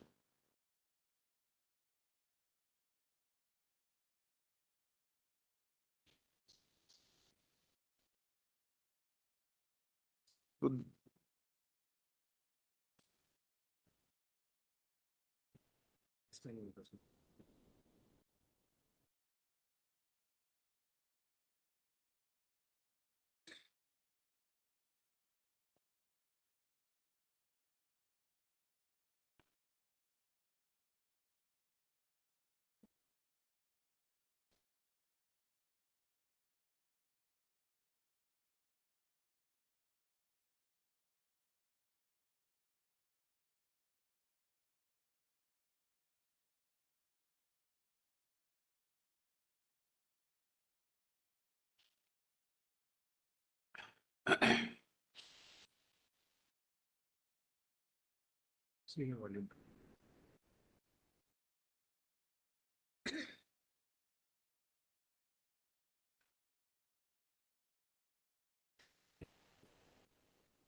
Of, Volume 1, 12th April 19, right?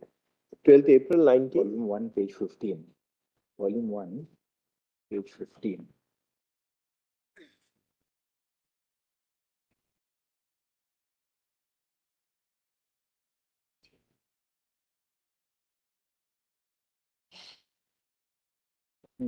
Oh, I don't know.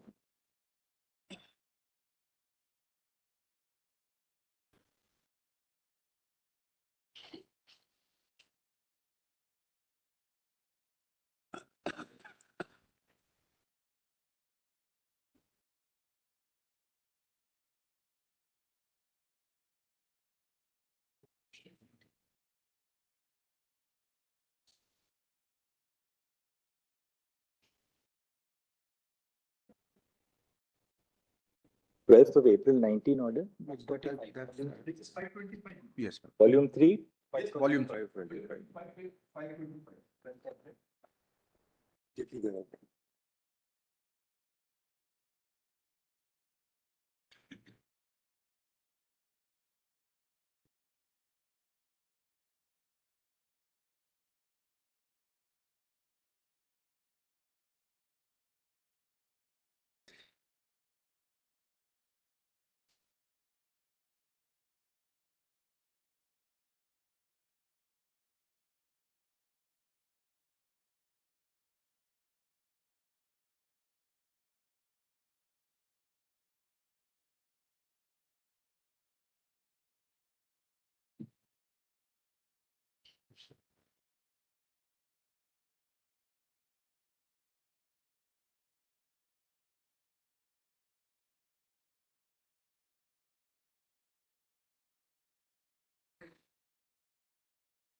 As per you, you don't have data after 2019.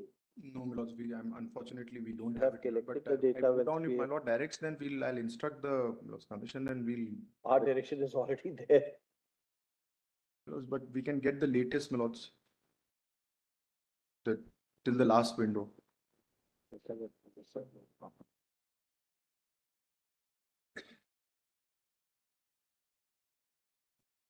Till 23. 23.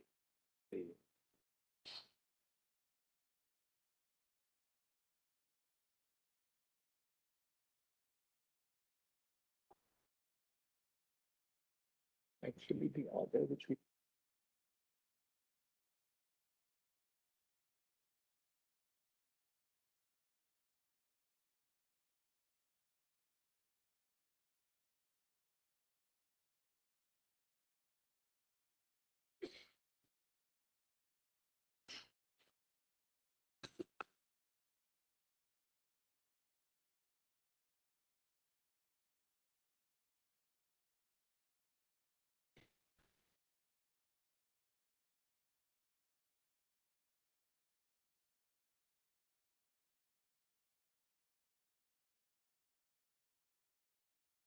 While the data as of, The latest, till The till latest. the last, yes. as of 31st of March 2023 and submitted to us. We'll do that, please. We'll do that. And in fact, you can even give it to us, say up to the 30th of September if there's data. Till the latest, because whatever we have, till the last that we You have, won't be having, you'll have we'll to have to either, require because till the one- last that the you- political. either you parties get have it done. from the political Please, parties Manoj. or you'll get it from the State Bank of India. Please. State Bank of India. Either of. We'll not ask SBI to reveal the identities of the donors at this stage, that nobody is interested in at the present stage. But we would like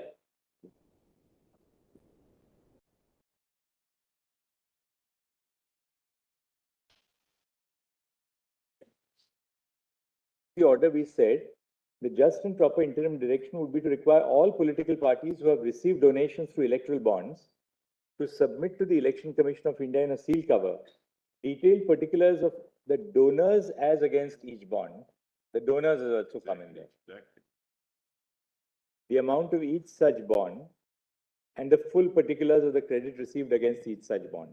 So you give us the data that you have up to 30th of September. That can be Milod's, because the details of the donor, that's why in seal cover Milod's. Otherwise, Milod's data can be, the quantum can be given. Just show us what you have got up to now, up to 19.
Keep it in the custody of the court. They have given separate seal covers for each political party We separately. have to file this. Someone may have to collate it to assist your lordship from the registry or whichever my lord, authority. So we are really dealing with a constitutional point. I mean, Actually. that this has no bearing on how we decide the constitutional issue. No, this was really meant for, suppose the writ petition is allowed, it should not be then confronted with the situation. That nothing, no details can be made available. No, I was on a different point, my lord. This might possibly have everything received by everyone, No, it's separated. separate. It's separate by each political party. Then there is no collation also. Collation is already done. The order is to the political party. No. The order is to both, everybody. Both, I don't yeah. think political parties or party, That's right, all of them, they have to, that's why they're they separate. had to get it from the political, because they are the ones who are. Yes, yes, of course, of course. So should we hear Mr. Sibal now, I think? That you want to add? That's the only concern that we had, Milord. And this IT Act concern, we had raised it before the electoral bond in 2016 itself, which we have mentioned it in our counter affidavit, Milord. So that was the. Thank you. DP of like. Yes, Your Lordships, but I didn't address your Lordships on how we addressed their concerns, etc. Would your Lordship like to Okay, tell them. be assisted? Because it was more a consultative process with them. After having received. A note of the fact that you had that you were consulted. RBI and EC can't be taken lightly. Madam. You have any, does the EC also have any idea what was total expenditure incurred in the last election? No. That we'll have. Total expenditure, yes, because there are three heads that we receive the accounts. One, as I said. So, but as far as political party expenditure is concerned, do you get data with regard to that also separately? Milords, we get data of every candidate who has to file. Candidate will not be suffice because the Milords, as political far as party. political parties are concerned, Milords, we don't get the expenditure of a political party in a particular election, how much they have spent. It is candidate So specific. then your data is incomplete. Candidate specific, Milords, because that's. It's not, you don't get the data with regard to all the In political. total, parties. the political party spends, Milords, that may be. No, that will be with the income tax department will be there. Possibly, maybe. I'm not. No, I'm asking him because he's the one who. No, that's right. So, Mr. Prashant Bhushan, 15 minutes in rejoinder for you. 20 minutes. fif- You're not Thomas? going to give me just 20 minutes. I'll finish by 3:30. But we'll have, now we have 50 minutes. So you, Mr. Sibal, Mr. You're not Hansaria and. requesting and for Mr. Parasa. 15, 5 minutes. all right. 15 minutes extra if necessary. That's. We'll wrap up today. Only to Yes. answer your Lordship's query. The political party's expenditure is a part of their annual accounts, which is filed with election. Election committee. I stand corrected, Milords. We have the. Thank you. Milords, I stand corrected. We have the data of the political parties. Milords. We have the data. I stand corrected. Yes, Mr. Bhushan, what do you have to Yes. say? So the first argument of the solicitor was that because of these amendments, the volume of cash which is coming to political parties, which he says are maybe black money or is likely to be black money, that has gone down. No, that's not his argument. He That- doesn't make a quantitative statement. His contention is that this was an effort which was made Yeah. to bring into the accountable channels Yeah. what was otherwise completely beyond the fold of accountability because the earlier schemes had not worked. So let me just deal with that. Firstly, my lord, it did not close the cash channel. The amendment has left open the cash channels. The only change that has been made is that for getting income tax exemption, that 20,000 has been brought down to 2,000. That's all. Otherwise, donations up to, cash donations up to 20,000 can be given to political parties and they are not required to be reported. Quite apart from the fact that actually 20,000 or 2,000 does not make any practical difference because all that the political party declares is, I have received X crores as cash donations, which are below 20,000. They used to say below 20,000 earlier. Now, if they want to avail of income tax exemption, they say it's below 2,000. So they say that we have received whatever, 100 crores, 500 crores by way of petty cash donations. Earlier, petty meant below 20,000. Now, petty means below 2,000 if you want to avail income tax exemption. Practically, it makes no difference in my respectful submission to the availability of cash to political parties or the ability of individuals to give cash to political parties. Practically, that 2,000, 20,000 makes no difference. Now, That will not impinge upon the validity of the scheme. yes, I know. What they are saying that this whole exercise was to bring down the element of cash in the economy. They say cash is equivalent to black money.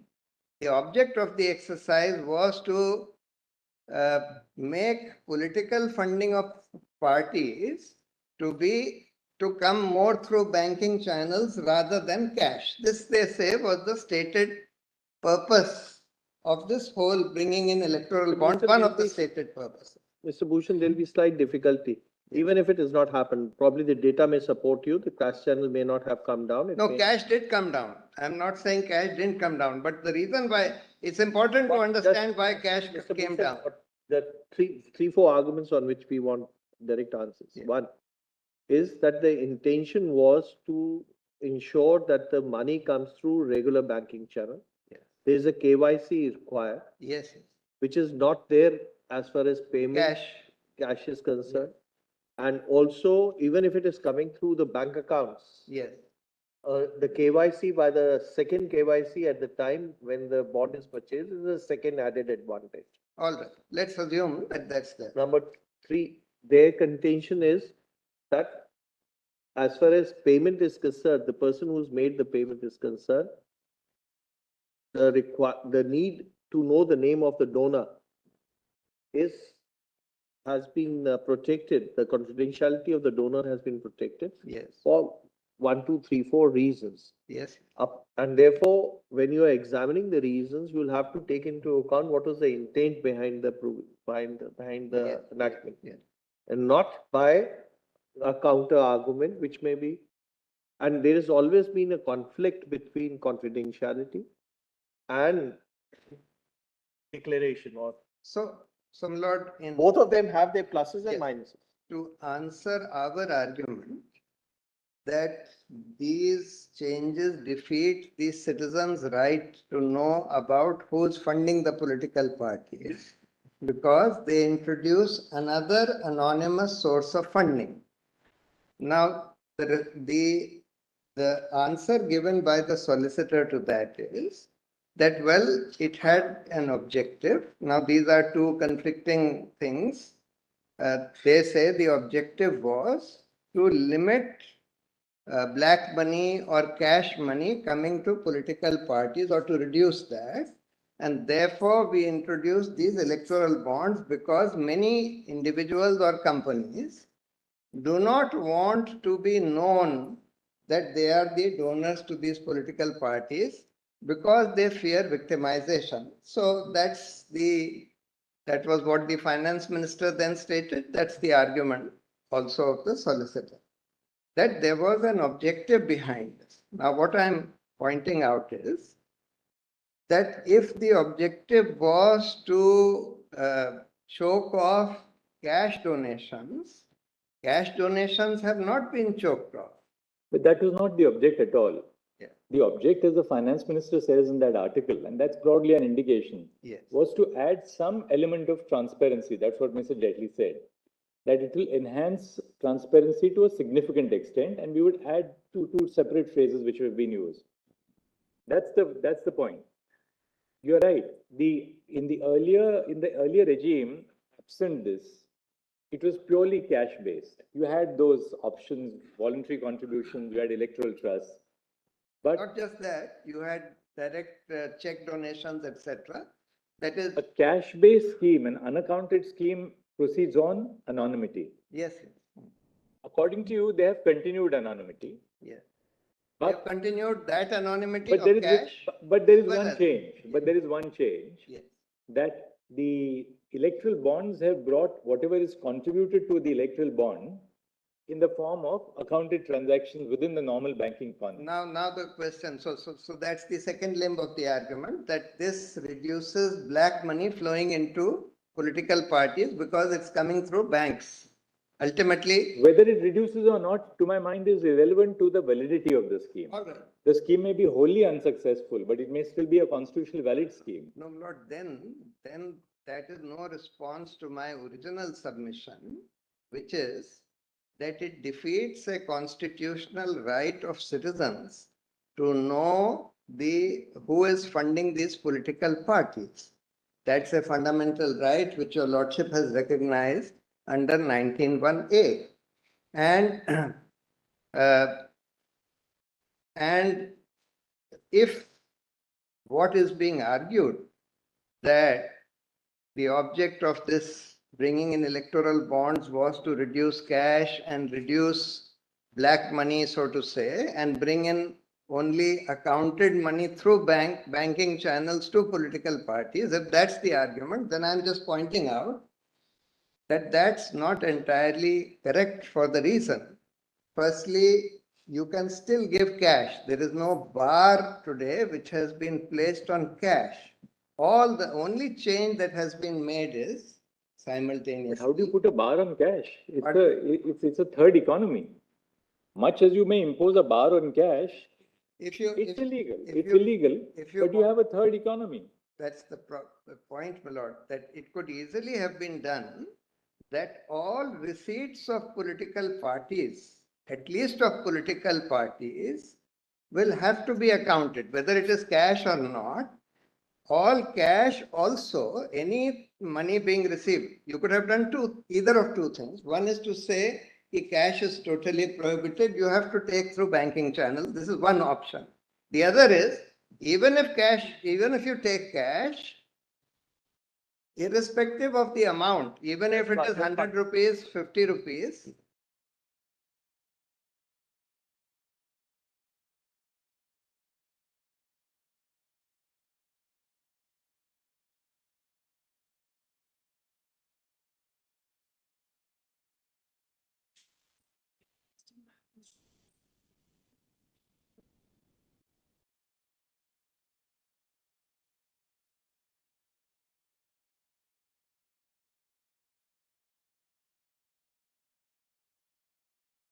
even the RBI, when it dealt with this electoral bonds, when it responded to electoral bonds, they said that if your object is to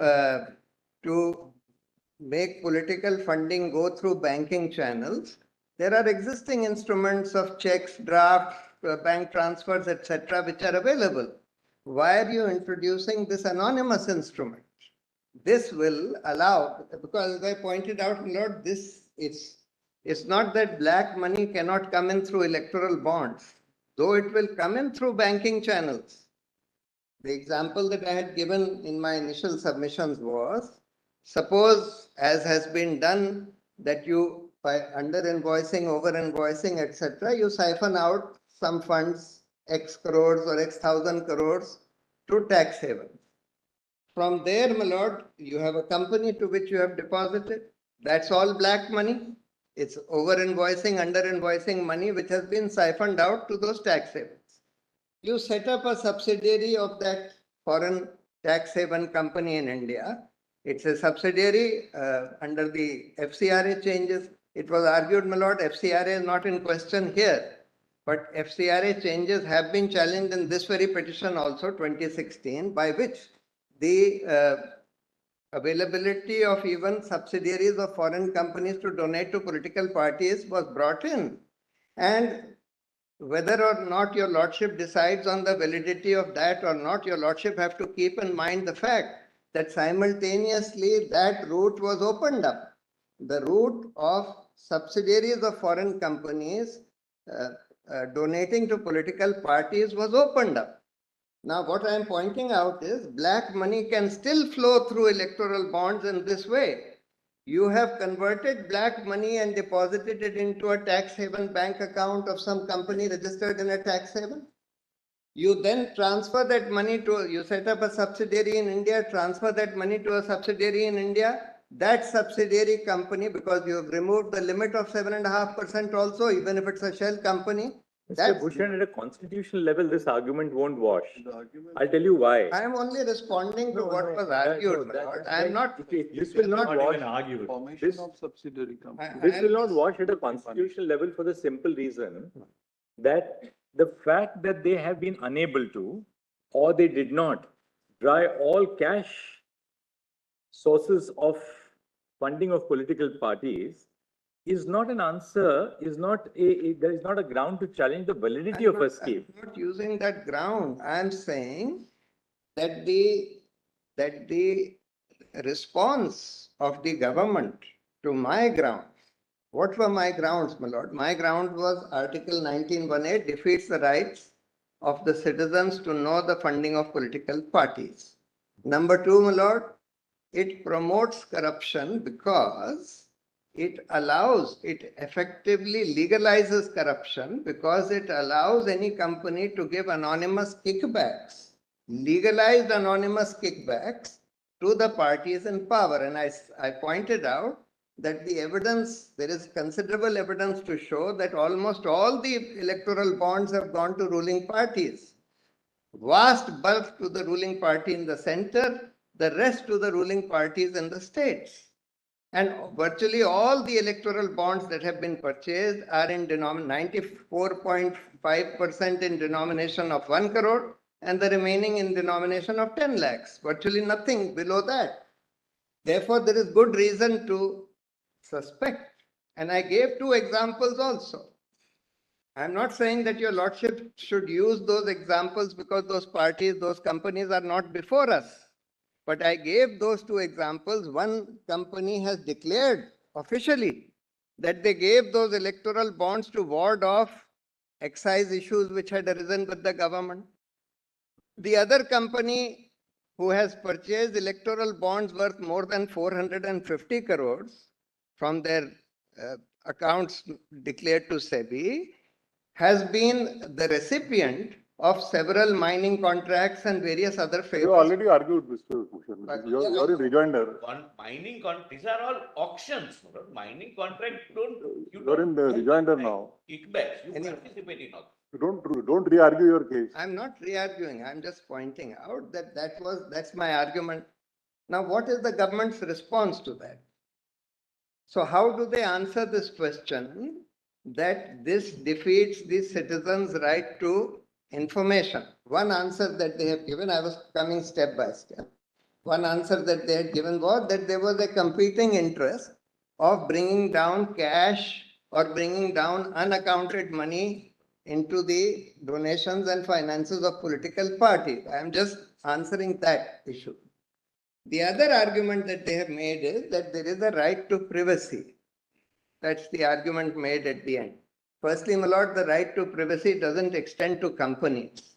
It's an individual human right. Even in Puttaswamy, your lordship have laid down that that's an individual's human right. It's not a right of a company.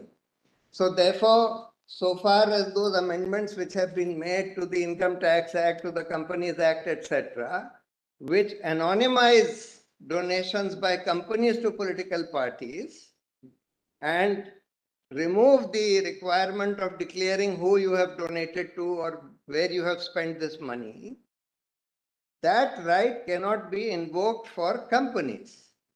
The right of privacy cannot be invoked for companies. And even otherwise, my lord, if let's assume that there are some individuals who are giving this money, the question is, can those individuals claim a right to privacy which overrides the right to information of citizens? Even under the RTI Act, if your lordship recalls, there is an exemption for privacy. There is an exemption for personal information. But that exemption stated that only that personal information which has no bearing on public affairs and which cannot be overridden by public interest is exempted. If there is a public interest override, even that information is not exempted.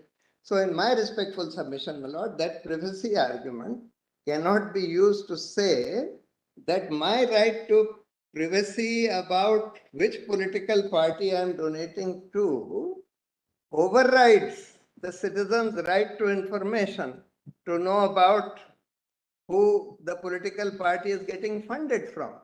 So that right, my lord, in a clearly would override, even if there is a right of privacy of an individual. Of course, companies don't have that right, but even if an individual has that right of privacy about donating what they have donated to political parties, in my respectful submission, that is overridden by the citizen's right to information. The other argument that was made was, again, on the basis of what the finance minister had said. It was argued that this is to prevent victimization.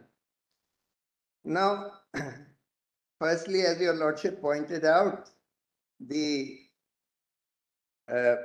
government would certainly know, or the party which runs the government can find out, ki, look, this company had purchased electoral bonds worth 100 crores. We have not received anything from it. Therefore, obviously, they have given it to the opposition parties. And therefore, that much information which will still allow the government to victimize that company is always available with the government. Even if they do not use their control over the state bank to find out which company has given electoral bonds to which party. The argument that was made was that no, there is an elaborate system of protecting that information. It's very simple, my lord. Obviously, when a person purchases an electoral bond, he gives KYC, etc., the bank would have to record that this person or this company has purchased this electoral bond, and the number of the electoral bond would have to be recorded somewhere. Thereafter, my lord, when a party encashes that electoral bond, the number of the electoral bond which that party has encashed would have to be recorded. Otherwise, my lord, it would make it open for counterfeiting. And therefore, you have to record these two informations. So therefore, it's not so difficult. If the government wants, State Bank of India would certainly know. And if the government exerts sufficient pressure on the State Bank, they can come to know. Even otherwise, my lord, the government would know as to which companies have purchased electoral bonds worth how much, and that we have not got it. So one point is, of course, you've highlighted the citizens' right to know. What is the next? Right to know that the sphere of the justification for victimization, etc., doesn't really apply. In fact, it's only the citizens who are being deprived of this information. Each political party would know, can know, and certainly the government can know. A citizen cannot, my lord, scan the. Mr. Bhushan, I think point can be joined up. And then, my lord, just two more things.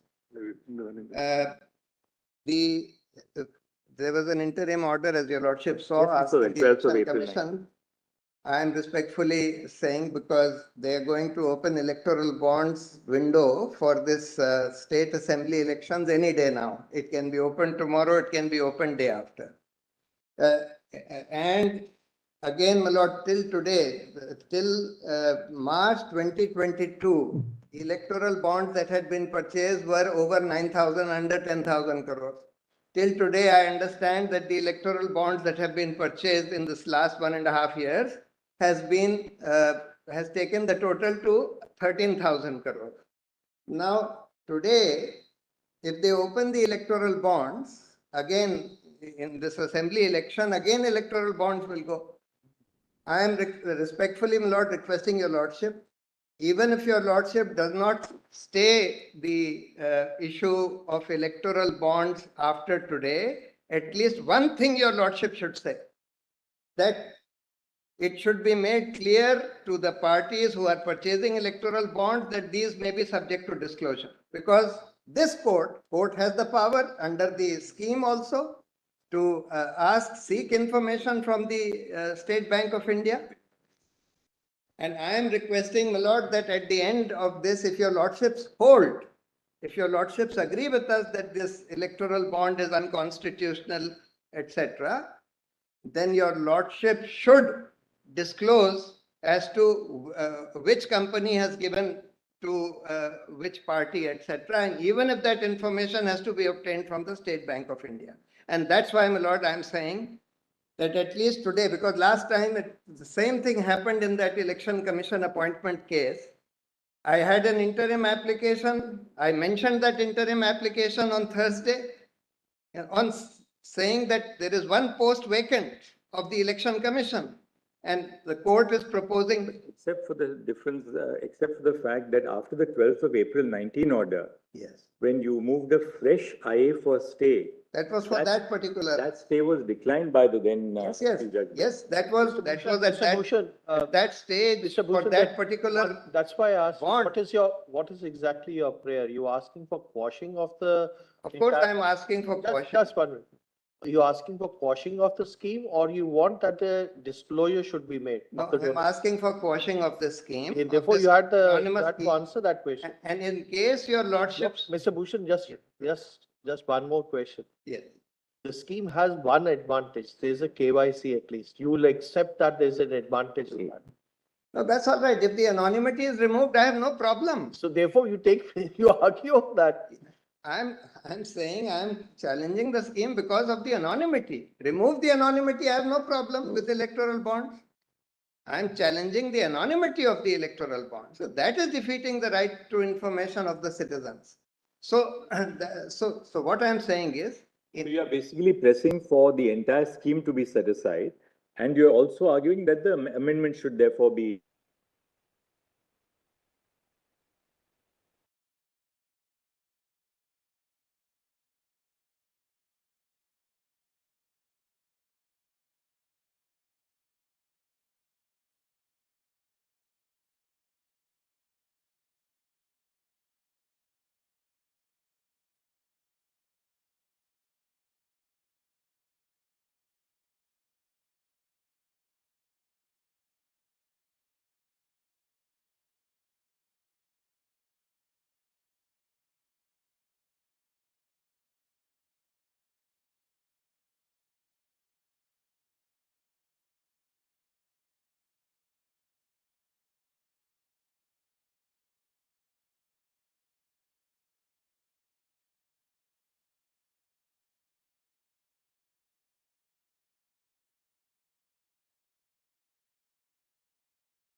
The law that applies to a candidate doesn't apply to a political party. Why? What's the rationale of that?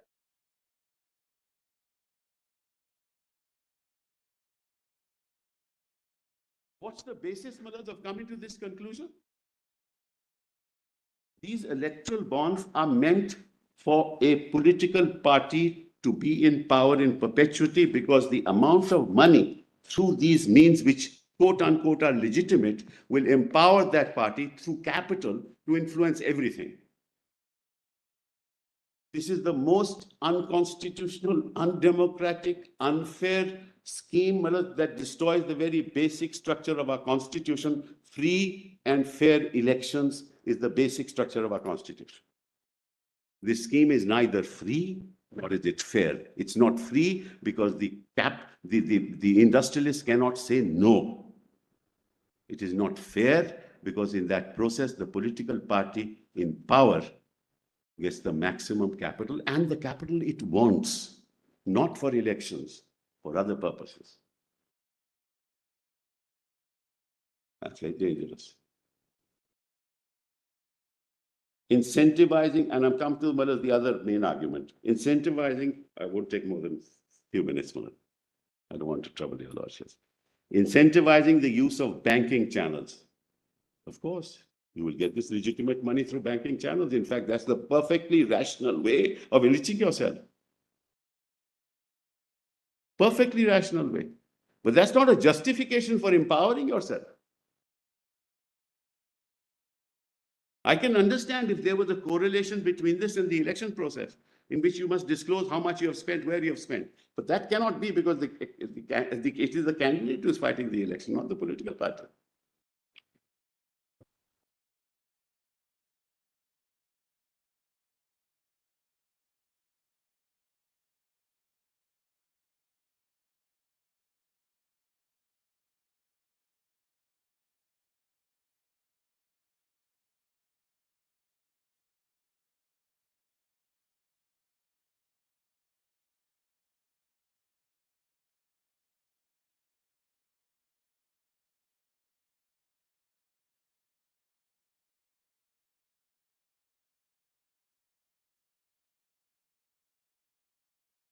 As far as persecuting the person who has been given the money by that party to an opposite party, they will be persecuted.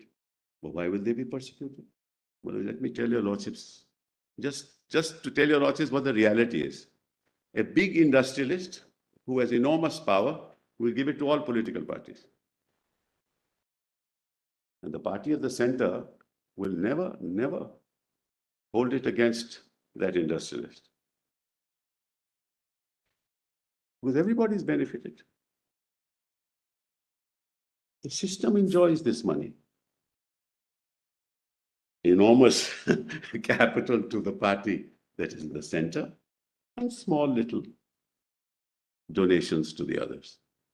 And everybody knows about it. It's not a secret.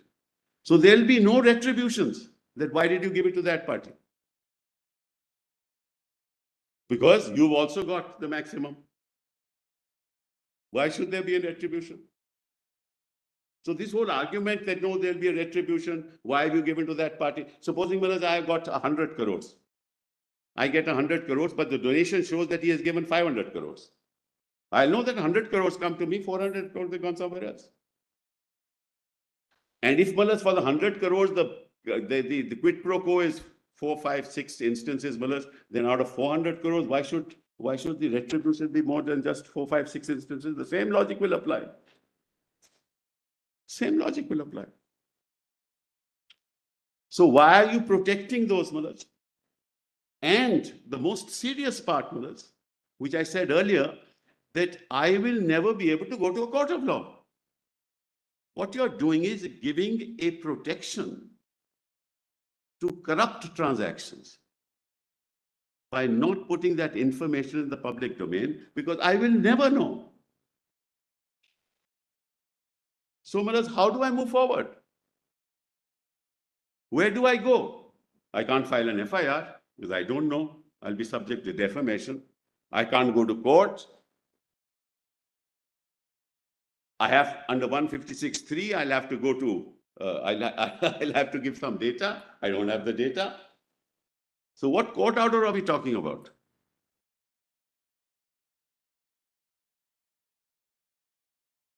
Don't shield the process of corruption itself by allowing this to go on. If you want to deal with corruption, the first thing to do is to quash this scheme. This is the surest way for political perpetuity. Having said that, just 5 more minutes. Then, Maharaj, the respondents argue that EBS is a matter of financial economic policy. It certainly is not. It deals with elections, nothing to do with financial policy. In fact, the EBS and amendments on which it is based changes the very ground rules of the electoral process. The very ground rules, which negates any presumption of constitutionality and on the contrary requires heightened judicial scrutiny. That's the answer to that question of financial and economic policy. Economic policy is the bearer bonds issue because that way you can bring black money into the economic system and pay tax on it. This has nothing to do with it. 2, he said, they argue that making the identity of donors is an extension of secret ballot. The right to vote and donating of funds are distinct. The right to vote is secret ballot. Donation of funds cannot ever be secret. 3, he says, there is no uneven playing field. I will demonstrate it yourself. The entire field is uneven. 4, they say the respondent has distinguished ADR and PUCL on the ground that the information sought for in those cases already existed and just needed to be disclosed. In this case, Manoj, the only reason the information about the identity of donors is unknown in the present case is the structural design of the system. You have structured the scheme in such a way that it's unknown. So, Manoj, I really don't want to say anything more. All I can say is, Manoj, and Manoj, what is the public interest that is being served here? I don't understand what the public interest is. Public interest not to know, not to disclose. And who are you protecting? For what purpose are you protecting these people? You are actually protecting yourself because you know who has donated. It is self-protection, self-preservation, self-perpetuity. How can the public interest in protecting the identity of donors outweigh the public interest in the public's right to know? To be free from corruption. So politics, Malaj, as I said, it's impossible for us to get rid of free money, black money, Malaj. No country in the world has got rid of it. Let's be clear on it. All your lordships can do is to tell the government, this is not the way forward. You want to deal with it in a way that is transparent, that gives us the confidence that it is not for you, it is for the larger public interest. Thank you very much. Thank you, Mr. Siddharth. Malaj, also, I would say, I filed rejoinder submissions already to his submissions, Malaj. A court master may just upload them. All that I have said to your lordships is dealt with that in what 12 pages. I'll give you a copy because I didn't want to Malaj, take too much time to read them. There are others also. I'm deeply impressed. The core of our challenge is to the statute. Yes, Mr. Siddharth. To the statutory provisions which prevent public disclosure. Those are the statutory amendments. The scheme follows based on those amendments, namely amendment to section 29C of the Representations of People Act and section 182 of the Companies Act. Those were the public disclosure provisions. The scheme, once the public disclosure comes in the scheme, there is no real scheme to survive. Now, this is to answer my Lord Justice Khanna's question. What are we challenging? We are challenging those two statutory provisions because once that goes, the scheme itself collapses. The basis of the scheme is non-public disclosure. Because with that, I would submit why do we need in rejoinder 2 points only. Why do we need public disclosure? Because number one, as the US Supreme Court said in Buckley versus Valeo, a political party may represent anything to the electorate. It may self-ascribe any label to itself to the electorate. But one of the best ways of determining what the party is about is where or who it is going to be most responsive to is where it gets its funds from. If that aspect itself is removed from the public domain, so a party can say X, take the money from Y or other interests, and the public has no way of knowing. So public information is necessary for voter to form its view into voting. That is a substantive right to vote, is an informed right to vote. And therefore that information as to who has given you money to, so that the voter can match what you are saying. Are you taking money? Are you a green party? You're claiming to be a green party, but taking money from oil interest. There are n number of examples. So that is one interest which is necessary. Second, Manoj, the question fell from the court yesterday to the government that how will you prevent quid pro quo? Manoj, quid pro quo has been used by both sides very broadly. Let me just try and bifurcate it. Manoj, one would be Manoj, policy influence or policy capture. Strictly not corruption. Second will be legislative influence or legislative capture. Strictly not corruption either. Plus, the final stage would be corruption or bribery. Plus, the only, in my respectful submission, the only constitutional safeguard against preventing quid pro quo is, in fact, public disclosure. And one constitutional court in South Africa, I just want to place two paras. In rejoinder, normally I wouldn't place paras of a judgment. Only two paras because exact same situation arose in South Africa. And the Constitutional Court of South Africa has said that the only way to ensure that these other things, because nothing can be removed in a polity, is a complex space. Surely we can't expect a perfect world. But from areas or zones of influence to movement to zone of corruption, that can be prevented by public disclosure. Your Lordships will just have page 6654. Because 6654, volume 4. Volume 5, I'm sorry, my apologies. Plus the case is titled, quite aptly, My Vote Counts versus Minister of Justice. And straight away, para 40 at page 6653. What page does this case begin? 66? Well, 6653 is the relevant portion.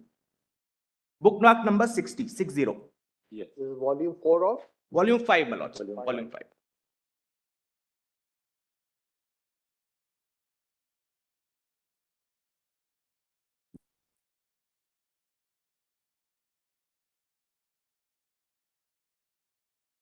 Plus para 40. As the court has it. The reality is that private funders do not thoughtlessly throw their resources around. They do so for a reason and quite strategically. Some pour in their resources because the policies of a particular party or independent candidate resonate with their world outlook or ideology. Others do so hoping to influence the policy direction of those they support to advance personal or sectional interests. Money is the tool they use to secure the special favors or selfishly manipulate those who are required to serve and treat all citizens equally. Unchecked or secret private funding from all, including other nations, could undermine the fulfillment of constitutional obligations by political parties or independent candidates so funded, and by extension, our nation's rightful place. Then thereafter, our freely elected representatives must thus be so free that they would be able to focus and deliver to their core constitutional mandate. They cannot help build a free society if they are themselves not free of hidden potential bondage or captivation. Now, para 42 is important. I'll read only from the third line. Only when there is a risk of being exposed for receiving funding from dubious characters or entities that could influence them negatively for the advancement of personal or sectoral interests would all political parties and independent candidates be constrained to steer clear of such funders and be free to honor their declared priorities and constitutional obligation. And that risk would enable by a regime that compels the disclosure of information on the private funding of political players. So, my respectful submission is public disclosure is the real check. Public disclosure is the real check. And therefore, from all the kind of things which happen in politics, from that to moving into the zone of corruption. And in a democracy, it's the public which tests the party every day. Plus, effectively, that is the biggest check. Plus, finally, an argument on confidentiality was made. A certain formulation of that was made on privacy. Plus, and a comparison was made to right to vote is a secret right to vote. And therefore, this by extension you should have a secret right to fund. In effect, if I understood, that was the formulation. Our respectful submission is right to vote is your own exercise of franchise. It's the least level of participation as a political actor in a democracy. The minute your levels of participation starts increasing, if I want to fund and influence the system as a whole, of course, I cannot be claiming privacy or confidentiality. If I'm holding a public office, my level of confidentiality or privacy will be restricted to my family zone. So, this privacy, even in respect, of course, corporations don't have a right to privacy. It's Article 21 right, flows from right to life. So that is out. But even assuming natural persons who may be donating, their right to privacy can certainly, or right to confidentiality, whichever way we frame it, cannot extend to an area where they will now impact the entire political system and seek to do so secretly as a matter of right. Of course, it cannot be. So as we go up the system, in terms of our political influence, the proportionality doctrine will ensure that your ability to assert confidentiality or privacy as a right is reduced. Finally, I'll just conclude by one quote. Thomas Jefferson and my learned friend Mr. Bhatia says that the best protection against victimization is full transparency. So that, just want to emphasize that. And finally, I would just like to end with a quote by Thomas Jefferson. He said, information is the currency of democracy. And someone added to that quote saying its non-disclosure should always be suspect. I'm grateful, Manoj. Thank you. Yes, Mr. Lordship, I apologize for being on VC, Lordship. I Really don't give rejoinders, but I have no objection. As an intervener, not technically right, but let me have something to add, my lord. Lordship, I just wish to take 5 minutes for one of the petitioners. Let Mr. Ansari conclude. Yes, Mr. Please, Ansari. Just a minute. Yes. My lord, the two quotes which my learned friend, Mr. Solicitor, started saying, practicality requires that I contribute to political parties. Practicality requires, these are from the quotation because now we have the advantage of YouTube and the transcript. Require I contribute with a degree of confidentiality so that I'm not victimized in future. Lord, this is the whole basis, my lord, of the scheme. Lord, my submission is, my lord, we are talking of political parties. We are not talking of rival groups who are collecting money. And the political parties fight election on the basis of their development activities, maybe on freebies, maybe on caste census, but not, my lord, that we will victimize a political person, a person who does not pay us, at least who's paying someone else more. Lord, the whole foundation is, my lord, there is a confidentiality, otherwise there will be victimization. Lord, with great amount of respect, my lord, nobody is coming forward to say, my lord, the rival group will be victimized. The government is trying to justify it, my lord, with this contribution, with confidentiality. And the other justification is, my lord, my learned friend has some difficulty in using the opaqueness or, my lord, the anonymity. He said confidentiality. Very well, my lord. Confidentiality of 100 or 1,000 corporate houses, would it, my lord, override the right of information of 140 people of this country, my lord? That is already argued. No, my lord, what they said, my lord, yes, the confidentiality is the key, is the required. Confidentiality of 100 or 1,000 corporate houses is required. But, my lord, my submission is right of the citizens would override, my lord, overweigh the right of the donors. How can you say, my lord, the 140 crores people's right, I will not take into account. I'll take into account the right of the 1,000, my lord, or 100, my lord, or 5,000 corporate houses. Thirdly, my lord, the black money Mr. Sibbal has given, Lord, I will give in a chart, my lord, of the RBI guide, my lord, from the RBI source. The amount of money was, my lord, in 18 lakh crore cash in 17-18 when the scheme was introduced, and today 22-23 it is 33 lakh crores. My lord, the details are given with the page numbers with a tabulated form in a chart to the court master, my lord. Lordship would, my lord, just take into account, if your lordship to take that, my lord, the black money has not gone or cash money has not gone. Fourth, my lord, my learned friend Mr. Mehta said that what will happen is pre-2017 era. And he gave the figures from 2004 to 2014-15, where, my lord, he did not name, the BJP got 65% from undisclosed source. Presently also, my chart at page 59 says in my written submission, 65% is from undisclosed source presented by them. The same amount of undisclosed source remains, my lord, even with this scheme. And finally, my lord, as a citizen, I must say, my lord, that my learned friend Mr. Mehta said this was the best solution we found. As a citizen, my lord, the best solution would be no cash donation. My learned friend says digitization has gone in our country 9 times more than Europe and US together, 5 times more than China. Let there be no digital, no cash transactions, my lord. It will stop. Everybody would know it. Thank you, Mr. I'm Pasha. extremely grateful to your lordship, lord, and it's Yes, very Mr. difficult for Pasha. me, lord, after 4 hours. The last word for you, Mr. Pasha. Thank you, Lordship. Lordship, I apologize first for not being present in person. It was because of an injury. Otherwise, I would have been there before my lords in person. Lordship, just 2 very short points. With respect to funding through subsidiaries by foreign companies, Lordship, there has been an attempt to misconstrue the scope of my lord's order segregating issues.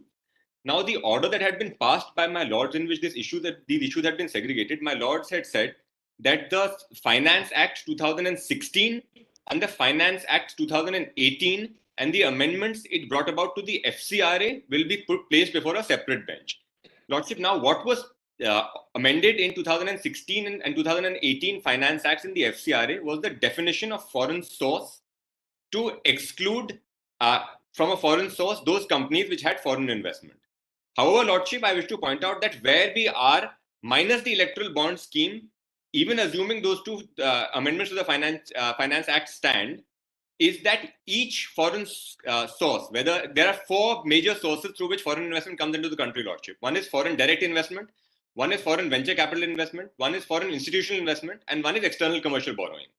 Each one of these, Lordships, and I have placed the regulatory guidelines and the regulatory mechanism for each of these in volume 4 along with my written submissions. So the FEMA external commercial borrowing regulation 2018, the SEBI FVCI regulations, the SEBI FII regulations, and the SEBI non-debt instrument regulations, all of which, Lordship, cover ECB, which is external commercial borrowing, FII, foreign institutional investors, FVCI, foreign venture capital investors, and FDI, which is foreign direct investment. Lordship, for each of these, and I could point out the page numbers of the regulatory mechanisms and the schemes and the regulators who are appointed, but very broadly, Lordship, for FIIs, there is a complete disclosure required for the end use of the funds that come in, including which company they're investing in. That has to be placed before SEBI and the stock exchanges. Same for FVCI, foreign venture capital investors, which is also SEBI regulations, where SEBI is the regulator, and the regulatory mechanism requires a full disclosure of where the funds are being placed. For external commercial borrowing, Lordship, RBI is the regulator, and the external commercial borrowing regulations require. You didn't go into this. Thank you. No, Lordship, I just finished my sentence, Lordship. Keep them Only within- one line, my lords. Lordship, if it's not for the bond scheme, Only one line, my lord, if your lordship permits. Lordship, I'll just finish one line, Lordship, and I'm done with my submissions.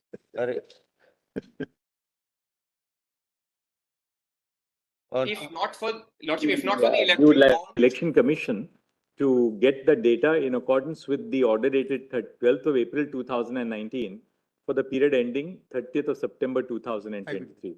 On 12th, ऐसा लिख लीजिए. Only one line. We have heard arguments on behalf of the contesting parties. Stop. Arguments are concluded and the judgment is reserved. Next, on 12 April 2019, an interim direction was issued by this court to the Election Commission of India. Full stop. The Election Commission has produced in a sealed packet, it's data as of the data in terms of the interim order as of April 2019. Full stop. The order of this court was not restricted to the date on which it was pronounced. Full stop. If there was any ambiguity, it was necessary for the Election Commission to seek a clarification from this court. Full stop. In any event, we now direct that the Election Commission shall produce up-to-date data until 30 September 2023 in terms of the directions, interim directions, which were issued on 12 April 2019. Full stop. This exercise shall be concluded, shall be carried out within a period of 2 weeks on or before Karlo. The data in a sealed packet shall be handed over to the Registrar Judicial of this court. Not only one line. Lordship, may I conclude that thought and Lordship will I then think see if I'll be it's feeling relevant in or my not duty if I don't say this.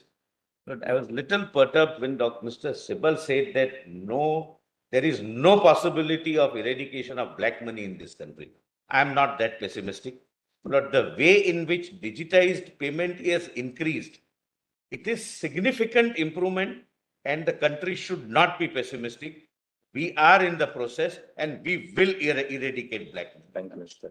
Lordship, may I conclude Thanks just a to all thought the in one learned sentence? counsellors. Lordship? Thank you very much. Thank you very much. Lord, for one your- more suggestion, my Lord. It's my suggestion.